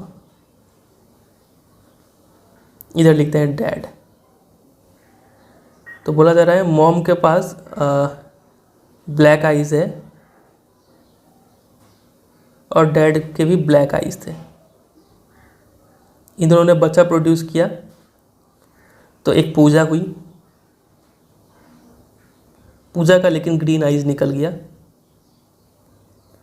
और उसका ब्रदर जो है उसका ब्लैक आइज़ निकल गया। पूजा का जो भाई है उसको ब्लैक आई है, ठीक है। फिर पूजाज हस्बैंड रवि, पूजा का शादी भी हो गया, उसका जो रवि हस्बैंड है रवि उसका ब्लैक आइज़ है। पूजा का जो हस्बैंड है रवि इसका ब्लैक आइज़ है। While his mother has green eyes, अब रवि का जो माँ है मॉम उसका भी है ग्रीन आई और जो फादर है उसका ब्लैक आई है डैड, इसका है ब्लैक आई। काफ़ी कॉम्प्लिकेटेड लग रहा है। देखिए क्वेश्चन पे आते हैं। On the basis of the above given information is the green I colour एक डोमिनेंट ट्राइट है या फिर रिसेसिव ट्राइट है, वो बताइए और आंसर को जस्टिफाई कीजिए। हमें ये पता नहीं है कि ग्रीन या फिर ब्लैक आई होना, दोनों में से कौन डोमिनेंट है कौन रिसेसिव है। तो एक बार के लिए हम मान लेते हैं कि जो ब्लैक आई है ना ये रिसेसिव है। ब्लैक को अगर हम रिसेसिव मान के चले तो क्या होगा, देखिए रिसेसिव को हम लोग स्मॉल लेटर बी से डिनोट कर रहे हैं और कैपिटल लेटर बी से डोमिनेंट को डिनोट करते हैं, ठीक है। तो कैपिटल बी है, इसका मतलब ब्लैक आई है, और स्मॉल बी क्या आंसर ट्राइट है ये आपका है ग्रीन कलर का ट्राइट, ठीक है। तो अभी हम मान रखें कि ब्लैक जो है ये क्या है रिसेसिव है, मतलब ब्लैक रिसेसिव है, इसका मतलब मॉम का जब ब्लैक कलर आई है इसका मतलब दोनों ही ब्लैक ब्लैक वाला जीन होगा, तभी मॉम का ब्लैक कलर का आई हुआ होगा, ठीक है। उसी तरीके से डैड का भी ब्लैक कलर का आई है और ब्लैक हमने रिसेसिव मान के रखा है, तो रिसेसिव जो है वो कलर तभी देगा जब दोनों ही जीन जो है उसमें रिसेसिव वाला हो, समझे। तो डैड का भी 2 स्मॉल बी हो गया, समझे कि नहीं समझे, तभी ब्लैक कलर का आई हुआ होगा। इन्होंने जब बच्चा प्रोड्यूस किया तो बच्चों में भी क्या आना चाहिए, सब में ब्लैक आई होना चाहिए, सॉरी हाँ सब में ब्लैक आई होना चाहिए। क्यों, क्योंकि इसमें बी भी है, कहीं भी हम ये नहीं यूज़ कर रहे हैं, मतलब ग्रीन का कहीं भी देखने को नहीं मिल रहा है यहाँ पे, तो सब में ब्लैक आई वाला ये है, तो ये क्या हो गया, सभी बच्चों में ब्लैक आई होना चाहिए था, ग्रीन कहीं भी नहीं था। लेकिन हमने देखा कि पूजा में ग्रीन आई आया है, इसका मतलब पेरेंट में कहीं ना कहीं ग्रीन आई जरूर होगा, ठीक है। इसका मतलब ये तो समझ में आ गया कि ब्लैक जो है वो रिसेसिव नहीं है, डोमिनेंट है, समझे। रिसेसिव नहीं है इसका मतलब वो ब्लैक क्या है, डोमिनेंट है। ये बात समझे कि नहीं, चलिए तो अब यहाँ पे थोड़ा इरेज कर देते हैं। तो ब्लैक डोमिनेंट है, इसका मतलब ग्रीन जो है वो क्या है, रिसेसिव है। अब देखिए तो यहाँ पे क्वेश्चन पूछा था कि क्या ग्रीन आई डोमिनेंट है कि रिसेसिव है, तो ग्रीन आई क्या है, रिसेसिव है। एक लाइन तो हम ये लिखेंगे। जस्टिफिकेशन का बात जहाँ तक है तो ये लिख देंगे कि जो रिसेसिव ट्राइट है वो तभी एक्सप्रेस होता है जब वो क्या हो, होमोजाइगस हो। होमोजाइगस बोलने का मतलब है कि अगर 2 स्मॉल बी होगा, मतलब 2 ग्रीन होंगे तो ही ये ग्रीन आई एक्सप्रेस हो पाएगा। जबकि ब्लैक में क्या है कि एक कैपिटल बी और एक स्मॉल बी, ये ग्रीन वाला जीन है और ये ब्लैक वाला जीन है, ऐसा रहा और ये डोमिनेंट है तभी भी ब्लैक एक्सप्रेस हो जाता है, ठीक है। लेकिन रिसेसिव ट्राइट तभी एक्सप्रेस होता है जब क्या हो, दोनों होमोजाइगस हो, दोनों सेम जीन हो, ठीक है। इसको हेट्रोजाइगस बोलते हैं। तो इसका आंसर होगा रिसेसिव ट्राइट, ठीक है। What is the possible genetic makeup of Pooja's brother's eye colour, Pooja का जो भाई है इसका जेनेटिक मेकअप क्या होगा, ठीक है, वो पूछ रहे हैं। तो देखिए इतना तो हमें पता है कि मॉम का ये ब्लैक है, ब्लैक डोमिनेंट है, क्या तो मॉम कैपिटल बी हो सकती है या फिर कैपिटल बी स्मॉल बी हो सकती है, ठीक है। दोनों ही केस में मॉम का आई ब्लैक होगा। उसी तरीके से डैड का भी क्या तो आई जो है दोनों कैपिटल बी होगा, नहीं तो कैपिटल बी स्मॉल बी होगा। तो जो ब्रदर है, ब्रदर का हमें पता है कि इसका कलर ब्लैक कलर है, इस इन्फॉर्मेशन का कोई यूज़ नहीं है फिलहाल अभी। ब्रदर का आई ब्लैक कलर का है, इसका मतलब ब्लैक तो हमें पता है डोमिनेंट है, तो क्या तो कैपिटल बी हो सकता है इसका आई, या फिर कैपिटल बी स्मॉल बी हो सकता है, समझे कि नहीं। दोनों ही केस में इसका आई का कलर ब्लैक ही रहेगा। तो पॉसिबल जेनेटिक मेकअप ये 2 हो सकता है, ये और ये। C what is the probability that the offspring of Pooja and Ravi will have green eyes. अब पूजा और रवि जो बच्चा पैदा करेंगे उसका क्या चांस है कि बच्चे में ग्रीन आई होगा, क्या पॉसिबिलिटी है। तो देखिए ग्रीन है रेसेसिव ट्राइट, इसका मतलब इसका जेनेटिक मेकअप क्या होगा, स्मॉल बी, क्योंकि रेसेसिव एक्सप्रेस हुआ है मतलब दोनों स्मॉल बी हुआ होगा, ठीक है। और रवि का है ब्लैक आई, इसका मतलब अब इसका मॉम में देखिए, मॉम का है ग्रीन, मतलब दोनों स्मॉल बी होगा। तो रवि में एक ब्लैक है एक कैपिटल बी तो होगा ही, और माँ से एक स्मॉल बी आया होगा। अब इन दोनों का क्रॉस होगा तो क्या बनेगा, देखिए जीन में क्या तो कैपिटल भी आ सकता है नहीं तो स्मॉल भी आ सकता है, यहाँ पे भी क्या तो स्मॉल भी आ सकता है नहीं तो स्मॉल भी आ सकता है। तो यहाँ पे कैपिटल बी, यहाँ पे स्मॉल बी, तो ये आ गया बी, ये आ गया ये भी कैपिटल बी, ये स्मॉल बी और ये भी स्मॉल बी। तो क्या पूछ रहे हैं यहाँ पे, what is the probability that offspring of Pooja and Ravi will have green eyes. तो ग्रीन आइज का प्रोबेबिलिटी पूछ रहे हैं। टोटल कितना आउटकम है, 1 2 3 4। ग्रीन आई वाला कौन है, 1 2, और परसेंटेज निकालना है तो 1/2 भी आप लिख सकते हैं, या फिर आप इसको 50% ऐसे करके भी लिख सकते हैं, ठीक है, दोनों ही राइट होगा। तो प्रोबेबिलिटी हो गया 50%। Also show the inheritance of I colour in the offspring with the help of suitable cross. तो ये आपको टेबल बना के दिखाना है, इसी को क्रॉस बोलते हैं, ठीक है। तो ये आंसर हो जाएगा। फिर क्वेश्चन नंबर डी में पूछा है कि 50% of offspring of Pooja's brother, Pooja का जो भाई है ये इसके जो बच्चे हैं वो 50% ग्रीन आई है। तो with the help of cross show this how possible, ये कैसे पॉसिबल है वो बताइए।